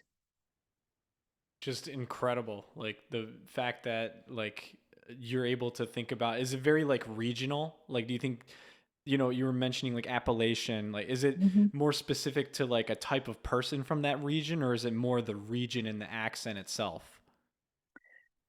I say both for sure, both. It's it's again, it's not like you're pretending. It's not that. It's truly like an actor who becomes the person that they're portraying. It's like Right. that. And so once you have that embrace that in yourself, and then but it takes practice and refinement, because you don't want to be hokey about it. You want it to be convincing, so you have to use restraint. Otherwise it just becomes a cartoon. So Right. you have to use a kind of a restraint. But you can go through, once you kind of look at that approach, kind of opens up a whole lot of a whole worlds, many worlds, because it's not just it's not just the same every single time. Yeah, that's something that like when I try to jump into vocals more, I start to realize that there is a little bit of show that you have to put on. Like you can't be purely raw to it, but you can, put a little bit of clichéness into it to help accentuate the emotion you're trying to push across. Hmm. Because I feel like quite often, like, I just want to sing how it feels to me, but that might Hmm. not always like be applicable to everybody. So there has to be some kind of common middle ground between, the pure rawness and then like putting on a show for it. So Hmm. uh, it feels like you've Yeah. always like had like a really good balance in between that. Someone that I did an interview with asked me, what, do you do to practice to keep your voice sounding a certain way, and through time, and here's the thing, it's like I don't. I mean, it's just in the mind. It's just in your core. Then you project what is going on, and that has always been the way I've done things, always. Did it ever feel cliche to you? Like did it ever feel like you were putting a show on? Like when you would No, sing, it always felt no. really deep and realistic. Yeah, Yes. that's awesome. Yes. Um, Now we got another block, which is just the tour, talking about the tour, and I'm excited to hear about it. Just wondering, how much time do you have left? I don't know. Okay. I Uh, don't know. all Just right. ask the question. So Sounds okay. good. So, how did the trio line up with Thor and Joy come together in a practical sense through rehearsals, arranging? Well, it all began with invited to do like a festival in Austin, and so um, he lives in Phil lives in Austin. So I mean, I think it was that's how the working in person started. Before that, it was collaborations or working on his projects, doing vocals and stuff for his project. And so, and I knew all the different instruments there. So when the formulation came, it would be uh, what someone would bring to the table, as it were, in terms of production. So, and I knew what I wanted that to be, and I also wanted to focus on voice and the field recordings more than anything else. So that meant that if that's what I'm contributing, then I'm going to need the all the other stuff to be done by others. Yeah. So that's basically what led to the foundation, as it were. So a lot of it kind of you feel rooted in field recordings and vocals, and you just sort of knew that they, Live, that would be, yeah, yeah, that will be, and yeah, so give the some of the other roles, some of the other components, assign those so that you can focus on what you want to focus on. So it'll be interesting to be that expansive. Um, and yeah, so this time Joy is based in the Den Haag area. So in terms of logistics, it's doing things long distance and then in person once everybody is in the same place. got it. Oh, are you in Germany or where are you at right now? Roswell, Georgia. Oh, Georgia. Okay. Oh, nice. Cool. I Where thought are for, you? I'm in Yeah. Michigan. Oh, okay. You're near Detroit, Yep, Michigan. Detroit. Okay. Yeah. Yeah. Yeah, I've been living here my entire life, so dealing with the cold winters. It's crazy. Um, what's it like touring with Thor? Well, I'll find out. Oh, you I haven't toured haven't with. before. Oh, wow. No, I haven't. No. Exciting. How about have you toured with Vaughn at all? No, no, no, So first no. time? Yes. Nice. Yes. Yeah. Yeah, there's certain criteria there, and so you have to meet that criteria. So they both meet the criteria. No Um, drugs, no drinking, no. Yeah. how uh how do you plan on taking the album that you're creating and adapting it in more of a live setting? Oh, well, you interpret. It's never exactly. That would be very, very boring, I think. It's all kind of a free form and expression. You're hinting at it, but you're interpreting it, and you're giving people the freedom to express themselves. Does it ever feel like when you try to adapt some portions of it, like one instrument, it just sounds so weak that you just replace it completely with something else? Oh, in recording, for sure. Yeah. Yeah, definitely with recording. Um, but yeah, I mean, this is not going to be. It's not going to be the only things from Sightings are two things. Everything else is from um, the catalog, and so yeah, so it's all over the map from A Tulpa to As Mind Dissolves to the Dreams Project. It's all we're doing Ode to Thee from Disburdened Disciple. There's all kinds of tracks, and so these were chosen for dynamic reasons, but also take advantage of the talent pool. Yeah. I think it's weird when, not weird, but I think it's interesting when musicians drop songs forever, you know, and I think it's really cool that you guys have always taken ideas and fleshed them out in different ways. Because honestly, like, you know, I like hearing some of the emotions in different ways, and it really does paint the picture even better. Like, if you hear, you know, one song like Ode to V on Disburdened Disciple versus it on Sacrificial Cake, you know, it's just incredible just to hear it flesh out in different ways. Yeah, Wayfaring Stranger from the Bardo, Wayfaring Stranger. We did that on the Father Murphy tour, and that's particularly good because it's taking the classic gospel song Wayfaring Stranger and then reinterpreting it as the person is going through the bardo. So it's and that's has almost like a voodoo, shaking percussion. And so that's kind of a ritualistic, and I look forward to doing that one. So that's going to be like probably the finale, I guess I would say. But walking a tightrope, that's from Dreams. Dreams was the project we're writing directly from having a dream, writing what you dreamed about, and then fleshing that out into a song. So that's going to be interesting because that involves some very extreme vocalizations. And I haven't done live extreme vocalizations like that since I performed Feral from Anhedoniac live. And that, long extended notes, like every breath from your lungs out of your body. Running on Yeah. fumes. Yeah. That's crazy. Yeah. Yeah. Uh, you mentioned like ritualism and, you know, ritualistic aspects of the songs. Is that like what you're hoping for when at the concert, or I mean, do you really care like what the fans are doing at all?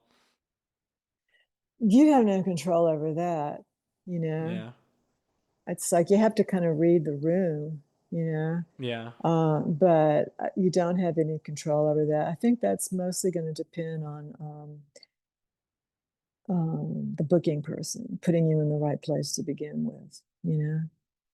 Like, for example, don't put me into like a metal club, you know. So yeah. Right. um, is there anything else that you want to mention about Sightings or the tour, or anything you can think about that you're excited about with it? I think it's going to be exhausting and challenging, and yeah, no, a lot of fun. I think that the main thing is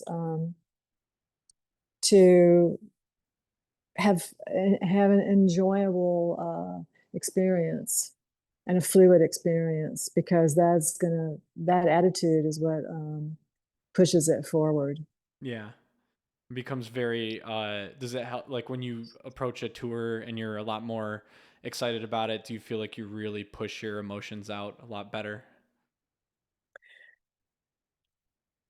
Yeah, I pretty much always have had that since the very beginning, you know, and it's it's important to be able to get along, I would say. Everyone to get along. Yeah. Did you ever have any funny stories with Thor or Joy?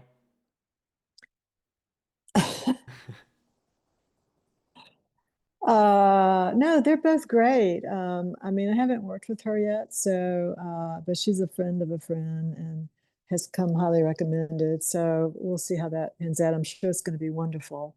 Amazing skill set, and brings a lot into everything, to the performance. And so as he is concerned, I mean, he just got a great attitude, you know, and wonderful personality. And I think he's, just greatly respected, and is constantly working. I mean, my goodness, he's like always working, like touring, working, doing shows, and is just really popular person, you know. And there's a reason why he's so popular, because he's very nice, Yeah, I and think he's funny, and he's great, and he's energetic, and yeah, and he doesn't drink, and he's he's great. builds tables. Just builds everything, Yeah, instruments. Yeah, so so that's cool. gonna be cool. Can't wait for that, yeah. Yeah. I think we got about like 5 or 6 questions left. We'll run right through those and Okay, then yeah, we'll just rapid fire like machine gun. yeah, Okay. why not?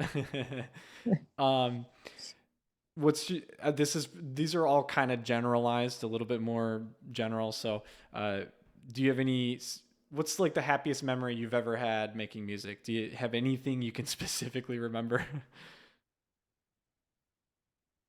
Mm. I mean, that's too wide a net. I Yeah, for mean, sure. happiest of yeah, happy is kind of a I wouldn't use the word happy. I'd say fulfilling, right? Yeah, So there's been many that I've been fulfilled with. Just being able to bring your all your different eccentricities and nuances to the table, you know, and once you do that, that's very fulfilling, you know. But I mean, when I create something, I don't go back and analyze it or obsessively listen to it. I mean, once I've done it, I've done it. You know, it's out the door, and I'm on to the next thing.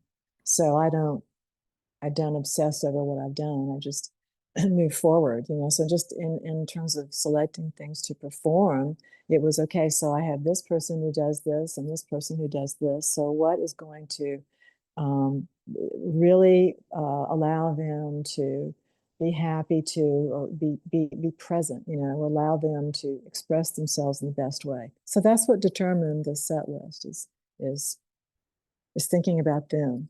yeah. So that's how I operate. There's no agenda other than that, you know, is fulfillment of the people that I'm working with. Having a good time, enjoying yourself, and just always looking forward. Yeah, and you know, having a showing of the multiple personas, you know. So there's a lot of multiple personas, you know, in this, you know, and there are things that are showcasing, you know, what he does, and there are things that are showcasing what she does, and so I'm along for the ride, you know. Yeah. so so yeah, so it's going to be cool. One of the things that's going to be a highlight is caught, and caught. It's just she and I are doing the vocals, an exchange of vocals, and that is, and then the only music for that is just kind of demonic percussion that is really driving it, very eccentric and forceful and just that's going to be the only music. So it's just this dialogue exchange that she and I will do, and then he will bring to the table just this very emotive delivery of drums. Kind of So like it's the dialogue between the two birds, would you say? this is a like a it's like the mind talking. It's like the subconscious talking to the conscious. So she I will be one and she will be the other. So it's like when you have thoughts in your head about something, you know, that's what this is about, caught. Got it. So it's basically what you're caught in is samsara. So you are caught in the nether. So that is what that's going to be about. But in terms of performance, that's going to be very interesting. And then on Eau de Vie, if you know that track at all, I do a spoken word thing there, and so there's some very sensual kind of vocals that I did, and so she'll be doing those vocals, and so I will just be doing the actual poem of Eau de Vie. Does that give you kind of And like a different perspective on it, hearing it from someone else? the emotive vocals, Yeah. I'm just going to allow her to be as expressive and sensual as possible. And of course, V is vagina, so that song is based on research of, oh my gosh, going through history about terms for female orgasm and the vagina itself. So these are antiquated terms that I kind of, I guess you would say, polished and interpreted for eau de vie. And so there's a very sensual, expressive kind of vocals, like an ecstasy, and suffering, and then also an ecstasy. So that's what Joy will be doing. Ode to V was like the first song I ever favorited from while listening to your solo work. So love it. Really excited to hear that. Um, I feel like you kind of answered this a little bit before. Do you have a specific moment that you're the most proud of in Swans? I think you kind of mentioned I Crawled, but I'm not sure if that. Yeah, I think for sure it would be that performance. Um, because you got to remember, for me, um, when I was involved in that project, um, there was a certain amount of restrictions. So, for example, early on, I was instructed how to stand, what my posture would be, this kind of thing. So, I think on that leg, that last leg there, I was able to get more and more expressive and do what I wanted to do because, as I said before, I couldn't be fired at that point. Right. It's so I ending, just right? kind so I just kind of ran with it. Yeah. And yeah. But I mean, even that has certain restrictions to it because you couldn't ever do what was obvious, like what was expected. There was always a kind of a perversity there, I guess I would say. So, for example, if you analyze that performance in terms of the singer, um, there are times where it's like I'm waiting for the end. I'm just doing those kind of yelps and those kind of like she's being choked, right? Mm-hmm. So she's just like, yeah, and going, and so I'm waiting for the band to kick in so I can do now ride, ride, ride, wrong, right, ride, ride. So I'm waiting and waiting, and they're not kicking in. So like you're just like in you're in outer space. Yeah. It's You're like you're. waiting and you're sending every signal you can that you're ready to go into that other vocal part, but they're not kicking in. And that's because Michael was standing there facing them. Not yet, not yet. So at this point, you're like, when are you going to do? Kind of like so as so if you see, were like being like choked in the moment, like locked in eternity forever. Yeah. yeah, so see, like, things didn't happen exactly when you wanted them to. And so you would say Bill Bronson would be standing there with the bass, like waiting, and then Phil waiting to, do the drum to go, ba, ba, ba, ba, now, right? So that's what happened every night where you never knew when that part was going to happen. Did you ever like jump in and like scream something out like early and it just wasn't like the right time or something, or the band played way too early versus what you wanted to do? No, I don't believe so. No. No, you had to be what the thing I was taught early on, which is great to obviously to know, and that is to be aware of what every single person is doing at all times. So you're like a unit, and Mm-hmm. so you are always aware of what's happening.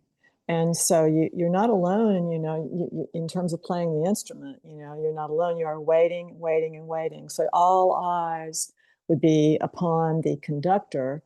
And of course, that would be Michael. And so then he would, and he had hand signals, throughout that tour and all the tours I did. Sometimes the hand signals would be hard to figure out. Like his hand would be behind his butt, and he'd be kind of like waving it around. And you didn't know, like, what did that mean? Like, did that mean now? Did that mean so and then of course a lot of times he was pitching to me playing the organ or whatnot. And so I and he would kind of have signals to me like louder, I can't hear it enough to sing. And so you should be very aware of trying to accommodate that, let's make myself louder, let's do this. And so there's just this is a wonderful pleasure of that for me, is that you are connected, organically to every single person. You're connected. So that would be the beauty of what that project was for me. Yeah, just always be feeling it and always trying to be on top of it with everybody else. Yeah, and again, the conducting, now the last I've seen them, I think 3 times since I wasn't part of it, and I wasn't too aware. The first tour that I saw them with, which was Thor, was part of it. I did notice the conducting, but the last 2 times I didn't really notice too much of the conducting. So I don't really know what their dynamic is now, but I didn't notice as much of that actual, conducting going on from Yeah. Michael. I didn't really see that much of that. Do you think did you guys do like a ridiculous amount of rehearsals back in the day?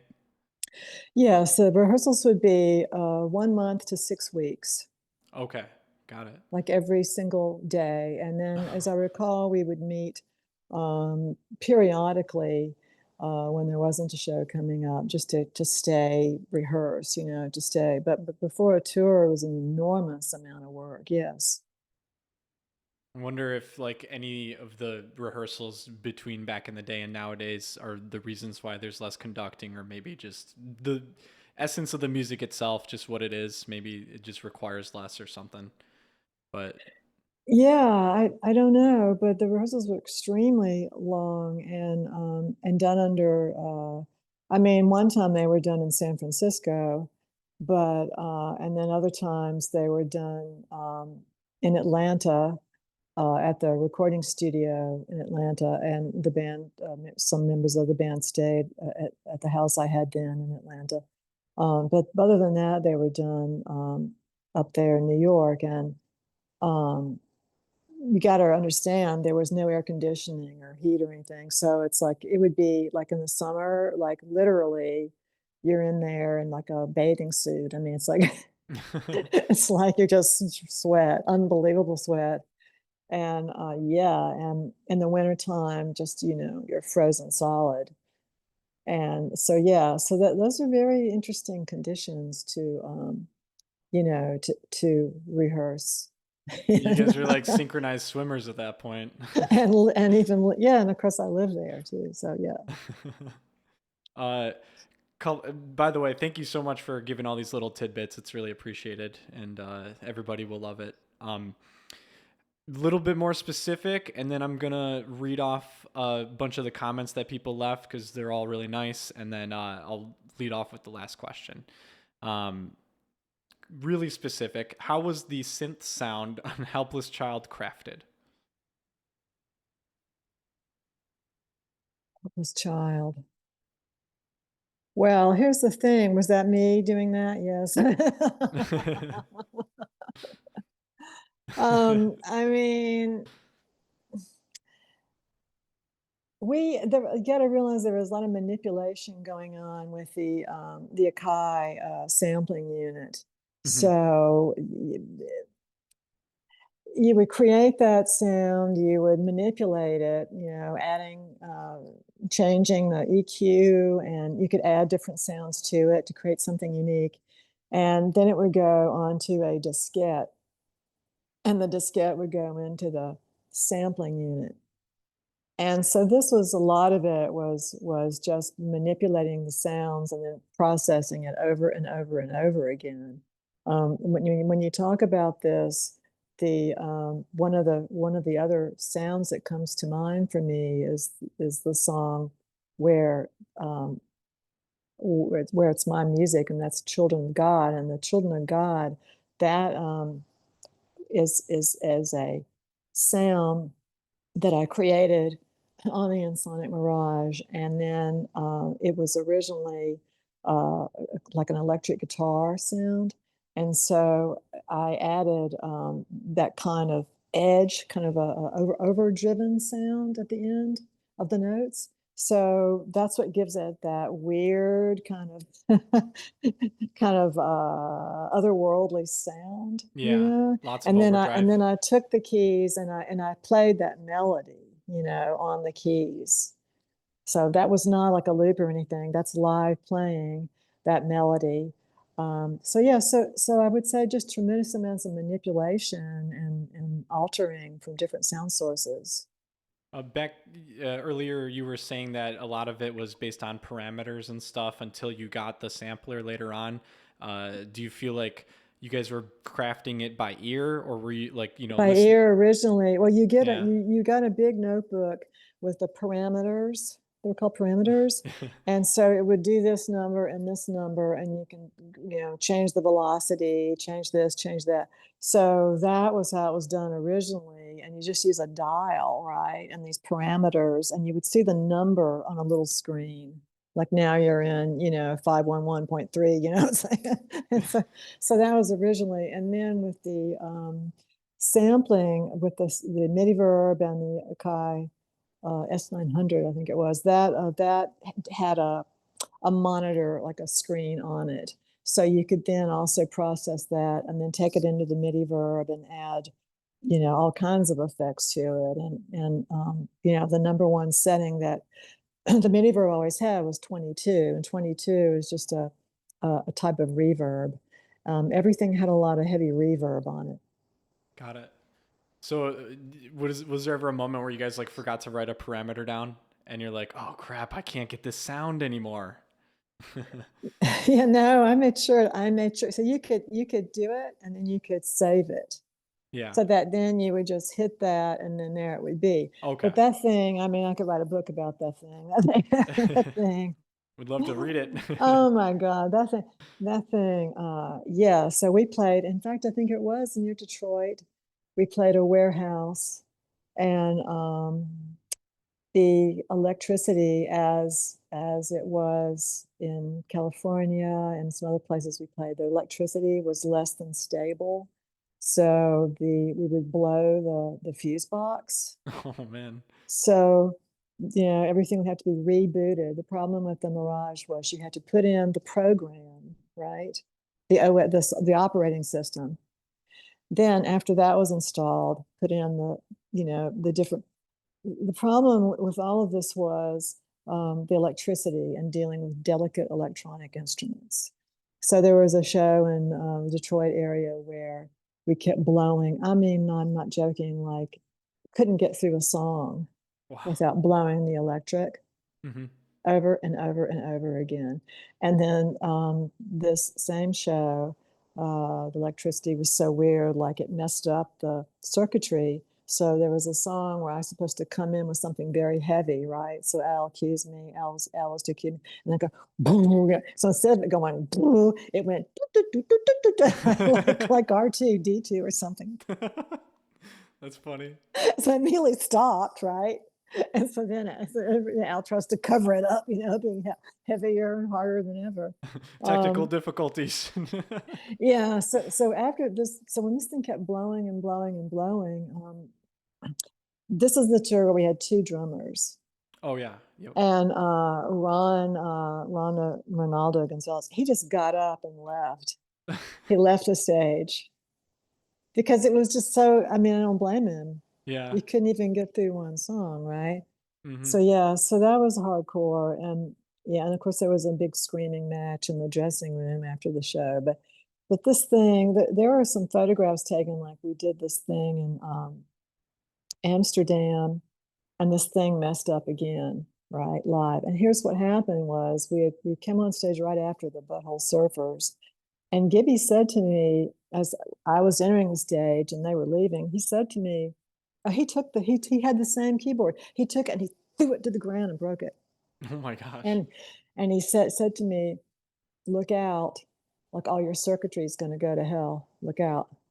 So what they had done is they had filled up the venue with an oil-based fog, like a smoke machine, Oh yeah. oil-based, and it was getting into the circuitry of the electronic instruments and making them malfunction.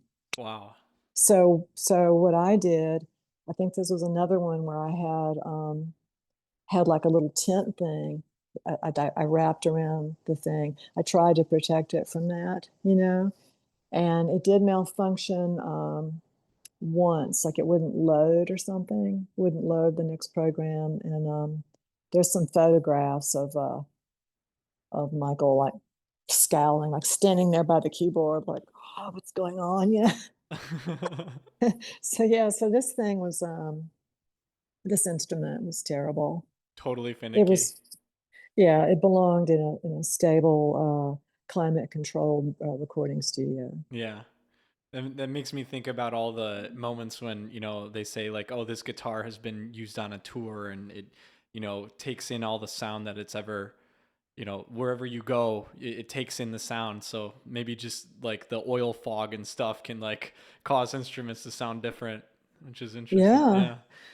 Yeah, no, I mean, that was a warning. I'll never forget that, like seeing him like take that, and throw it down. But yeah, so the sampling key, the Kai sampler and that Mirage were both terrible on the road, because you gotta be ready for anything. And it just depends. I guess if you're in some big arena and everything is sterile and the gear is like, underneath the stage, which is big shows, everybody's underneath the stage, they're not on the stage. Under like Hank Fury wound up being a roadie for Madonna. And I would never have gone to that show except he invited me to see it. And I thought, okay, I'll come see it, So he took me underneath the stage to see her setup down there. And all those electronics and computers, whoa, unbelievable how much stuff is timed right to the second, right? Yeah. And it's all safe, it's all underneath the stage. It's not being exposed to, the stage. So Yeah. so that's the only way to use would have been to abuse those instruments. Probably would have been a lot more money to get that going though. All of that extra instruments and production for sure. So, yeah. All right. I think that's about it. We got one more actually, but you kind of covered it. Which is how you didn't say this specifically, but how the flip did you manage to do the scream in Hypo Girl? Fuck. Uh, hmm. How? What do you mean how? You, you, Exactly. you just you just you have to be more specific. Like how? I mean, you're just embracing embracing that what it's about, and embracing that character or persona or voice of that entity that it's about, and you become that. And so you become, I mean, I've always been able to do that, as I said, that was my very first contribution, was an opening scream. Hmm. So, which I'm pretty sure was Time is Money. So, I mean, I think that I've always been able to do that. And then the tape projects I was doing in 83, I mean, in 84, those were all, I did a lot of screams. Walls Are Bleeding. I don't know if anybody's heard that, but Walls Are Bleeding was massively full of screams. So I think that that's just a skill set, that you, you know how to do it properly. Once you know how to do it properly, it's not gonna, you could go on, just sing a little soft song after that. Yeah. You have to do it properly And you probably learned a lot from from deep in your chest. Yeah. right. You probably learned a lot from like the vocal coaches and stuff when you grew up as well. And did you do any sort of like techniques or practice before you would sing, like any warm ups or anything like that? In those days, for sure. Yeah, like the main one is, you keep your mouth shut and you do like a humming of different tones, emanating through your body, and but you keep your mouth shut and then you open, and so it's like controlling the breath, and everything is coming up from deep inside you. It's never from the throat. Hmm. Got it. Thank you so much. I'm just gonna read off some comments real quick, and then the last question, and then get you on your Okay. way. Okay. Um, so we already did these two questions.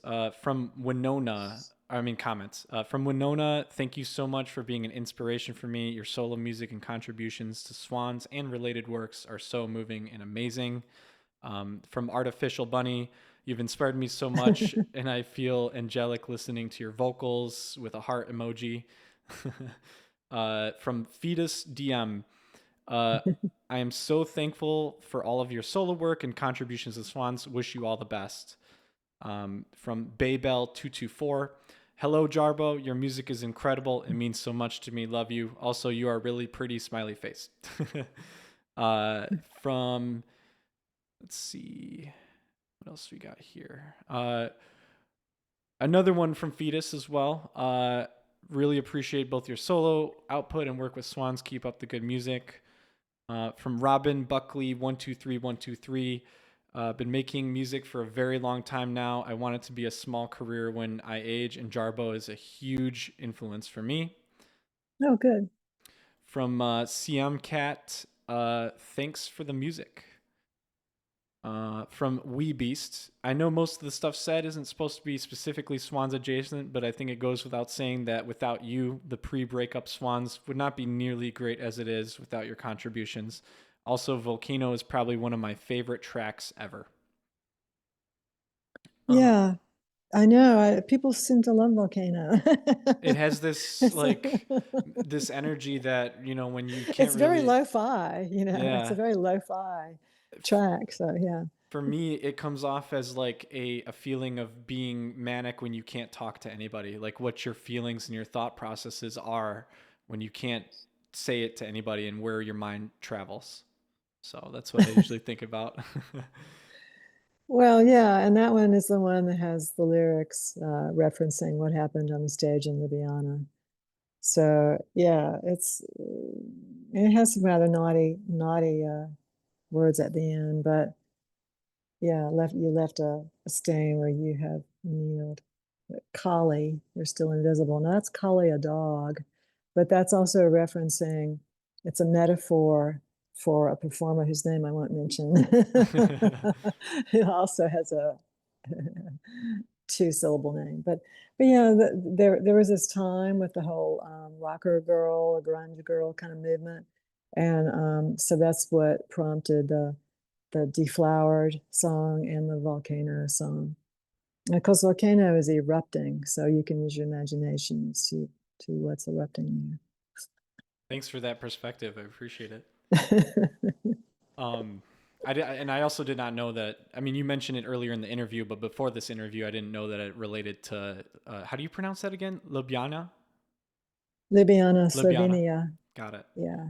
Yeah, it's a wonderful, wonderful place. I would wish I was going there on this tour. Last I last performed there in 2022, and we went there a number of times, and it's just a beautiful place. That's where Laibach is from. The another person is Foggy Notion 12. Sacrificial Cake is one of my favorite albums. I love how it balances both unsettling and beautiful. I wish it would get more recognition. Um, Sad Boy Squid said, "Thank you for your uncompromising work. I hope you'll perform in Australia someday." I performed in well, yeah, Tasmania, which is part of Australia. I performed there twice, the Dark Mofo Festival. And I will say, if you're ever going there, be sure to go to the Mona Museum. It's my favorite place, and I would love to see that again. But yeah, those are incredible. I went there with Peterson Williams for the first time, and then the last time was with Father Murphy, and they opened a old theater just for our show. It was incredible, and but the only problem was this theater didn't have any heat or anything. oh man, It was really cold, but yeah, I love Tasmania. I passed through mainland Australia to get there. That's a long flight. It's like yeah. 15 hours from here to, and then after the 15 hours, the two something hours to go to Tasmania. Yeah. Any plans on going back there in the future? You think? I would go in a heartbeat if Dark Mofo would invite me back again. I would go in a heartbeat. It's an incredible artistic event. It's very, very bold. Like the last time I was there, they put me in a hotel. The Grand Chancellor is called, over the harbor. And all across the harbor, the festival had these large upside down neon crosses all lit up at night. That was quite beautiful to see that, and they have all kinds of events of artists and musicians, and they have a feast, And Oh it's man. really, I can't even say how great it is. So go to Dark Mofo if you can. Username Toastaforks. The Hmm. kids always want to ask, like, do you have any modern albums that you're excited about right now? Any? I know that you don't listen to too much, um, but anything you could think of in maybe the last 10 years. I mean, I listen to, there's a number of things that I like, you know, I mean, any kind of, um, gosh, I don't know. I'm kind of hesitate to say anything because I don't want to favor something over something else, you know, people Right. that I know. So I think that You're too nice. it's kind of hard for me to really say, answer that, I would say. But I mean, you know, there's certain things that certain things that I listen to. I've listened to a number of the collaborative things that Nick Cave has done, and yeah, people like that. I've heard Nick Cave so much, not his music, but about him. I got to jump in soon. It's so connected with all of you guys. So, Yeah, yeah, he's really cool, and we you know we did a tour on a tour bus with this incredible lineup for this traveling festival thing, and yeah, so they were part of Nick Cave and the Betsy's a part of that, and got to know him a little bit on that. And he, of course, came to the show in London, which was the last show of that I was involved in, and as a member. And he was there and came to the party afterwards. And he's a extremely extremely talented person. I really admire him quite a lot, and I like him quite a lot. Blarg Floyd 8 says, I Crawled from Swans Are Dead is still one of the best and most horrifying vocal performances they've ever heard, and their personal favorite of yours. Yeah, you know I mean I loved doing that song, and if you can call it a song. And yeah, there's a whole lot of factors there, whole lot of things involved there, and the end where either the actual narrator, you know, the actual person becomes the beast, or the beast comes out of, or is it two people? Is it the little girl and the father, or is it the little girl and the rapist, or is it the little girl and the demon? I mean, who Exactly. are these characters? So the end there, the sub voice that I use, this is all performance based.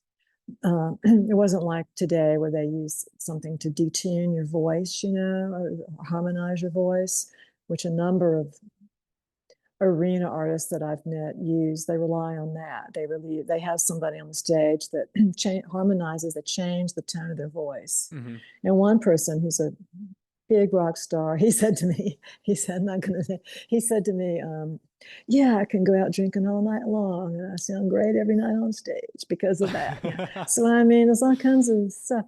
But so this was purely performance based, and so the Beast there, of course, it's the original song does it, but for me, this was my little, I guess you would say, love message to Michael, because that was me honoring his vocal at the end. And so I go into the sub voice referencing what he did on the original recording. With the So that was really low, the guttural growl. the now Yeah. ride, yeah. And of course you got to remember, like I saw that performed live, you know, in the original lineup, because I was and I consider this to be quite a blessing. Like I was there for shows they did at the Pyramid, Danceteria, all throughout the '84 European tour, the first tour. And throughout Europe, I would literally be the only person in the audience, like totally empty venue, except for me.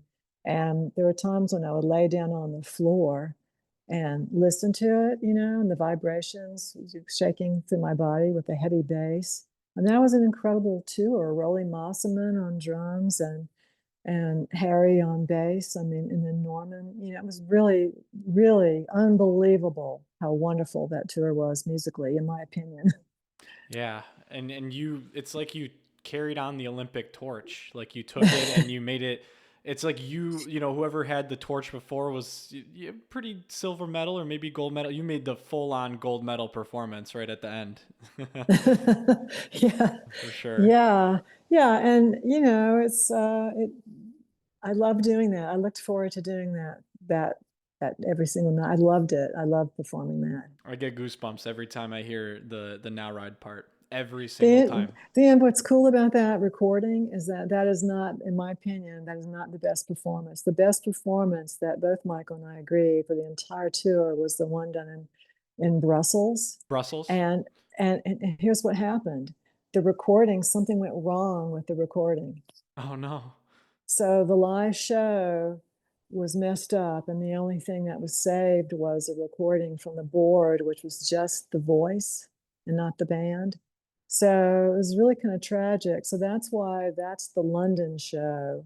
I know, or maybe it's the Amsterdam show. I don't know. It's either London or the Amsterdam show that was used on the record, But that was not the highlight. The highlight was Oh Brussels. man. I'm assuming it probably would be sacrilege to try to take the vocal from that one and try to mesh it on a different song anyways, or it'd Well, it probably was be the dry, impossible. it was dry vocal, like it was Oh, totally yeah. dry, mic up plus dry, it was kind of weird. But it's just kind of ironic to me that of all the shows, like why that one wasn't recorded, it's weird. Well, So I don't know. the, This happens, like on The Great Annihilator, which you mentioned, was another lovely nightmarish experience. yeah. That studio experience. Um, that one I did the vocal on Mother Father, and I knew when I was doing it that it was like the best. Like I knew like this is me, I'm doing the best. And then when it was done, the engineer said, "Oh, whoops, forgot to press record." Oh. Oh no. And the studio was infested with mosquitoes, so I had mosquito bites all over my chest, all over my body, and I had performed that so hard that I had blood dots drawn up to my stomach. Oh my. So blood on the surface of my skin. And so then I had to do it again. So the one that was used on The Great Annihilator is like me, like without my full power. Well, I guess the souls that were there were the only ones to experience it, and they got the greatest performance ever. The one thing I want to mention about The Great Annihilator was not only was the whole place infested in Chicago, but Michael and I were living at the studio. So that they would leave, go down all the steps of cement industrial warehouse building. And there was a night, it was 3 o'clock in the morning. I remember it perfectly. And I woke up, bolted up, and I was like, go check the front door. And he was like, what? And I said, just do it. Like there was no reason for me to say that. And he went down all these steps, and the door was totally open to the street. And we were right next door to Cabrini Green, which is gone now, but that was the worst, projects, ghetto, death machine in the country. Yeah. So we were laying there totally vulnerable in all that studio gear, and us as two human beings completely unprotected from the street. Oh my So it's God. amazing. I don't know what woke me up, but something woke me up to go check that door. Did you like? That's crazy. Yeah, Did you yeah. just like have a dream, or you No, just woke I up and you just said no. it? Yeah, Wow. It's insane. yeah. That was insane. And he would very being very noble would stay up during the night killing mosquitoes so I could sleep. And then finally, Bill Reeflin, brought in a sleeping bag with a tent over it. So then Michael had them like buy a tent and with netting and put it inside the room next to the control room where we were living so that we could sleep inside this tent with the netting and not be eaten alive by these mosquitoes. right. That was really a hellish place to work. Just a quick question about Great Annihilator. Mhm. Because it's just such a, I don't know, for me, like I was going through a lot of relationship stuff at the time. Do you feel like that's what that whole thing is centered around? I know it's kind of hard to describe art in that way, but for Well, the me, black hole is the great annihilator. It's a kind of mystical. I mean, and I think there's a song on there, "Celebrity Lifestyle," which is referencing someone that that he it's pretty obvious when you hear the lyrics, someone that he dated for a while, who became a big pop star that I referenced a little while ago. And Yeah. so I mean, so I think that no, I mean the songs are really incredible on that album. I think it's one of the more mystical albums, and yeah, so that's to me one of my favorites, that album, and I think that it should have gone. I mean, the Bunny albums are really good, but I think that, from my opinion, I kind of, in terms of production value, I think that it would have been better to do the same production um, situation that we had in Children of God, but that should have happened with Burning World, and not gone with the major label and the people that were involved in that production, because that's my least favorite album. The Yeah. songs are really great, I think, but I didn't enjoy that experience at all. Which is funny just because like some of the vocal performances on there are so peaceful from you, but it's probably just because you were sort of restricted in a way due to the label. Well, I can't Yeah. find my way home. That's a one vocal take. Like, they put me in the vocal booth, and then so you do what's like a run through, right? So they can get levels before the actual recording. That's the run through. So Yeah. you're done. I'm like, what? You're done in the booth, going through it. Boom, you're done. But this Okay. isn't right. This isn't And what we and do. and I mean, so then the same with 1,000 Years. That's me standing by the console with the engineer of that song, and doing a run through with the mic, holding the mic in my hand, and that's the one they used. Wow, No vocal booth, that's just like crazy. the yeah. So a lot of the vocals are that way, like just doing it the first time, and then boom, it's done. For me, anyway. Do you think there's like a lot of manipulation after, or do you think it's just like right off the No, bat it just none, instantly hits? none. No, not for my voice. No. There were some problems in Burning World with Michael's voice. So there's a lot of manipulating with that, like taking a take and then taking another take and then putting them together. Yeah. But with me, it was just boom, goodbye. Okay. Jealous, jealous. I'm sitting over Yeah, here recording there. vocal take after vocal take. Like, please, maybe I can manipulate it to sound good. Maybe I don't know. That's awesome. Yeah, I mean, see, this I'm saying. It was an artificial environment for us. It wasn't the environment that we needed. What we needed was what we had for Children of God, and I think that yeah, that's the environment that was the best, where you can just relax and the artist is in charge of what they're doing. There's no outside producer. Um, from Frankie Behoy, your voice captivates me every single time I hear it on any of your work, and I just hope you know I absolutely love it. Oh, I appreciate that. Thank you. um, Voices, I would say, I'm telling you, we not really, voice. many Multiple voices. voices. Which Right. voice are you talking about? Right. No, everybody raves about you, and it's always just anytime you're on a song, it just immediately is transformed completely into a different world. Um, from oh, hold Is on, that you or me? that's me. Let me That's shut that off. okay. You could hear that? That's interesting. Wow. Yeah, no, actually, that's not my ringtone. So that was you. Mine is Give Me Shelter. So Oh, that's awesome. Uh, I don't know why this guy wrote his name in differently. He usually Salad Man 42069. Love the solo music. Looking for the newest tour and album, and he's going to the live show and plan to pick up the album if it's for sale there. what country does he say? Salad Man. I think I'm trying to remember. I can't think of it off the top of my head. Probably like England or Ireland. Oh, okay. Yeah. So Europe. Yeah, yeah, UK. yeah. Yeah. Okay, good. We have a lot of Europeans in the Discord. Okay, so we got uh, from Furion EU. I deeply admire you and your music. It inspires me in ways I cannot describe. Thank you for everything. And we've got like 3 or 4 more comments. One last question, and we're set. Oh, okay. From Scoobert Dubert. Thank you for your contribution to Swans. I truly don't think the band would have half the notoriety slash following it does today without your work.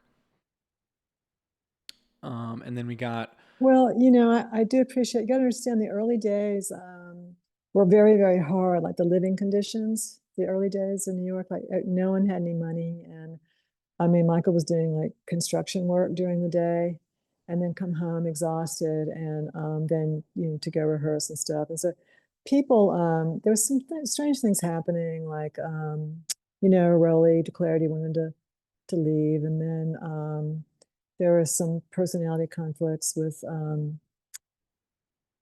Harry. And so I kind of came on board the same time as Al.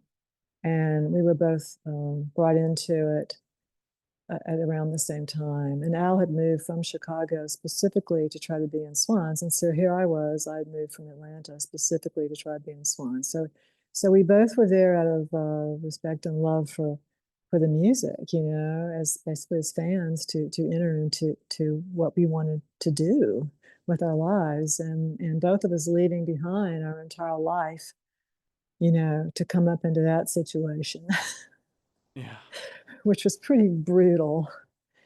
And yeah, so the point being is that things are very hard and things were kind of shaky. And so I think there came a time when Michael was even saying, I'm going to abandon all, like I'm not going to do this anymore. Because he was a visual artist too. He went to art school in California, along with Kim Gordon, and so he was a really talented artist, in my opinion. And so I think there was a discussion there of frustration with not being figuring out how to move forward.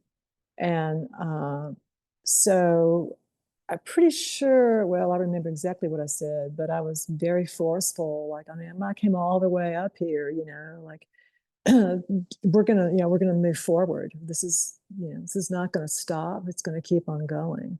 And so I think that this momentary lapse of confidence or uncertainty, that the introduction of the new blood, so to speak, Mm-hmm. helped to alleviate that doubt. Yeah. So I think that Al and I both brought that energy back into Swans, which I think at one time was close to not moving forward. And then I remember people quit. I'm not going to name names, but some people, if you notice, they're gone and then they come back, and they're gone and they come back. So people wouldn't be able to take it anymore, and they would leave, and then they would come back. And there's different things involved in that, and I couldn't remember why they left and or why they were told to leave or what happened. And so this is why I say I was the only one who was hanging in there. But believe me, it was hard. There were times when I didn't think I would be able to do it, to keep on doing it either. And it was really just love for the music. I mean, absolute love. Like, I can't even find a word, like devotion to the music that kept me in there. Like this is what you're born to do, kind of a thing. I feel like, based on the stories that you told me too, that you were basically like a motherly figure in a way, Yes. like very much so. Yeah. Well, So, yeah, he would refer to me as a mother. yeah. And of course, the Angels of Light first record was New Mother. So, I mean, I think that I was a mother, yeah, for sure. You think that that record was like him, like a move on record, like New Mother, like There's some songs on there that were directed to me. And he even sent me a note, like this particular thing, like, I know it's kind of harsh or whatever. And yeah, so I think I managed to get through that once, and that's it. Wasn't having been able to listen to it at all since then, because it was just too much for me. speaking of just the darkest thing, I just keep wanting to mention this is "You See Through Me," that song, where Hmm. it has both you and Michael, an argument about alcoholism. Yeah, and Yeah, and I and then I do on Illusory, the opening track, which is called Illusory. It starts out with um, about about I see through you, I see you, and so I mean it's kind of a response about that, and also a comment to the self. So it's like, you know, is this authenticity or is this illusory?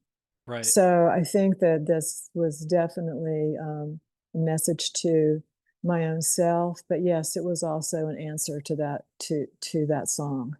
Yeah, when I heard that song, it was so because I've had an alcoholic ex-girlfriend, and Mhm. I probably felt very similarly to you in that fight, where it's like you're saying all of the logical things and all the things that make sense, and you're just Well, getting retorted back with, this, yeah, that when yeah. we did that with Bill Rieflin in Seattle for Drainland, and of course that was the mate for Sacrificial Cake. They were released together, but that happened. That came about with, this is before I went to Al-Anon to learn how to be supported as a non-alcoholic, and I started going to Al-Anon, and Bill Bronson was the one that helped me to learn about that.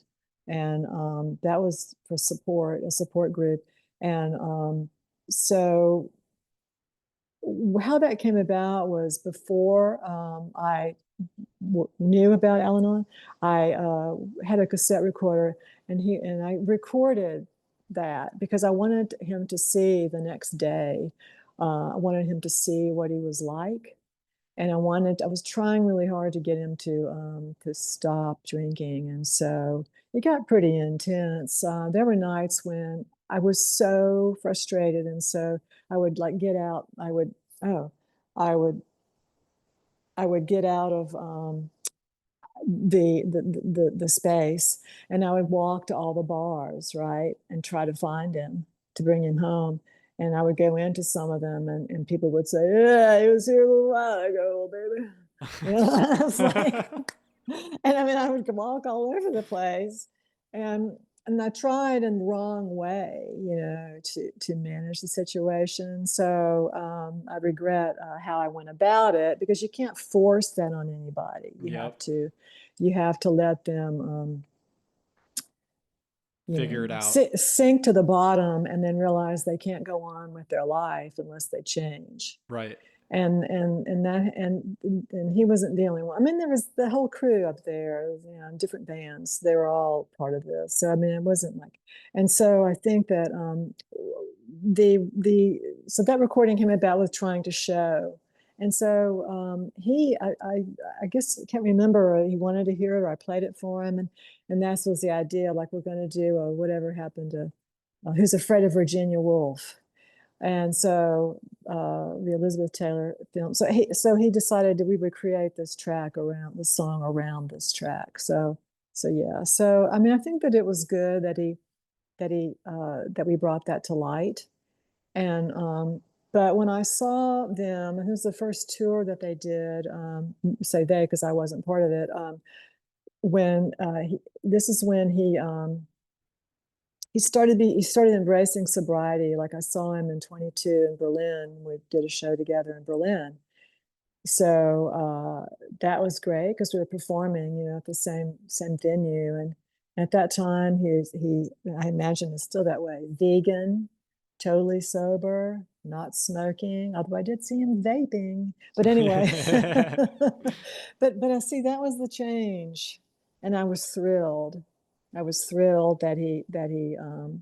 So I'm very, very proud of him, and I couldn't be more happy that, because this is all I ever wanted, all I ever wanted. And many of our arguments were stop smoking and stop drinking. So I think that, you know, I don't know. I wish that it had been that way when I was working with him. That's totally beautiful. And, when I was going in the deepest, darkest moments with my ex at the time, that song truly did save me. So hearing, how you feel about him in the future and how everything is going now, it's a good end to the story for sure. So, Oh yeah, yeah, yeah. that's No, awesome. it's just the most wonderful thing in the world, in my opinion. Yeah. So it's like, you're talking years and years and years of frustration with that, and it kind of felt like when a person goes down that path, it's like they're pushing you away, Yeah. you know. Mm-hmm. Um, one last comment and one last question. You're a huge inspiration to the community. Thank you so much. It's been amazing. And yeah, like I said, thank you for taking up this opportunity because it really does mean a lot to people. And I know a lot of people are going to check out the album. Um, and as a last question, I ask this to every single Swans band member. Uh, and it's just a fun little question. What's your favorite sandwich and why? And if there's any specific stories you have about maybe food on tour. Don't really eat sandwiches. I'm more of a salad person. Yeah, so I'm not really a sandwich person. How about tour Right. food? Any tour food at all? Any like things that you would always eat? Well, you got to be careful, if dinner is included in the rider, So I think this tour, I mean, we're asking for vegetarian, so you just have to be careful, But yeah, so vegetables, fruits, that kind of thing. Got it. Well, thank you so much. And lots of water, because that's how you keep your voice. Lots Yeah, of water. I'm drinking water all day, every day. uh, any last things that you want to shout out? Any future projects or Shut anything? up. Any people you want to Well, shout no, I've out? started. No, I mean, I've already started on something new. I'm not going to talk about that yet. But right now, there's a huge amount of prep work, right? Getting files ready and turning all the field recordings into a way that I can play them live, things like that. Working out arrangements and everything before we get into the rehearsal space. So I think that, yeah, and there's a huge amount of logistics. So at least I already had my flight and my but I mean, there's all kinds of stuff. Yeah, Yeah. lots So of things in the future. that's my world right now is that. Yeah. Awesome. Can't wait. I'm excited for the new stuff. That's awesome. Well, thank you so much. Like I said, it's been a pleasure, and I'll upload the video and I'll send it to you. If there's any like links or anything, I'll obviously put your website in there, your Instagram and stuff like that. But if there's any other links you want, just send it over to me and I'll drop it in the description. Yeah, I mean, right now people are asking for ticket links. I mean, I think everybody but Athens, Greece has a tickets link, but it might be too soon for them to upload those. But I mean, that's another thing I have to do is keep up with that kind of stuff. So yeah. Yeah. Well, it's been great to meet you, Christian, and thank you, and thank everybody for your nice questions and not being mean. Of course, we love you. We all love you. Okay. If you ever want to keep in touch or anything, just about new things that you want to do, and I'll definitely do future interviews if you want to shout out any albums and stuff like that. So I'll be around. Okay, great. Okay. All right. All right. Thank you so Okay. much. Thank Bye. you. Okay. Bye-bye.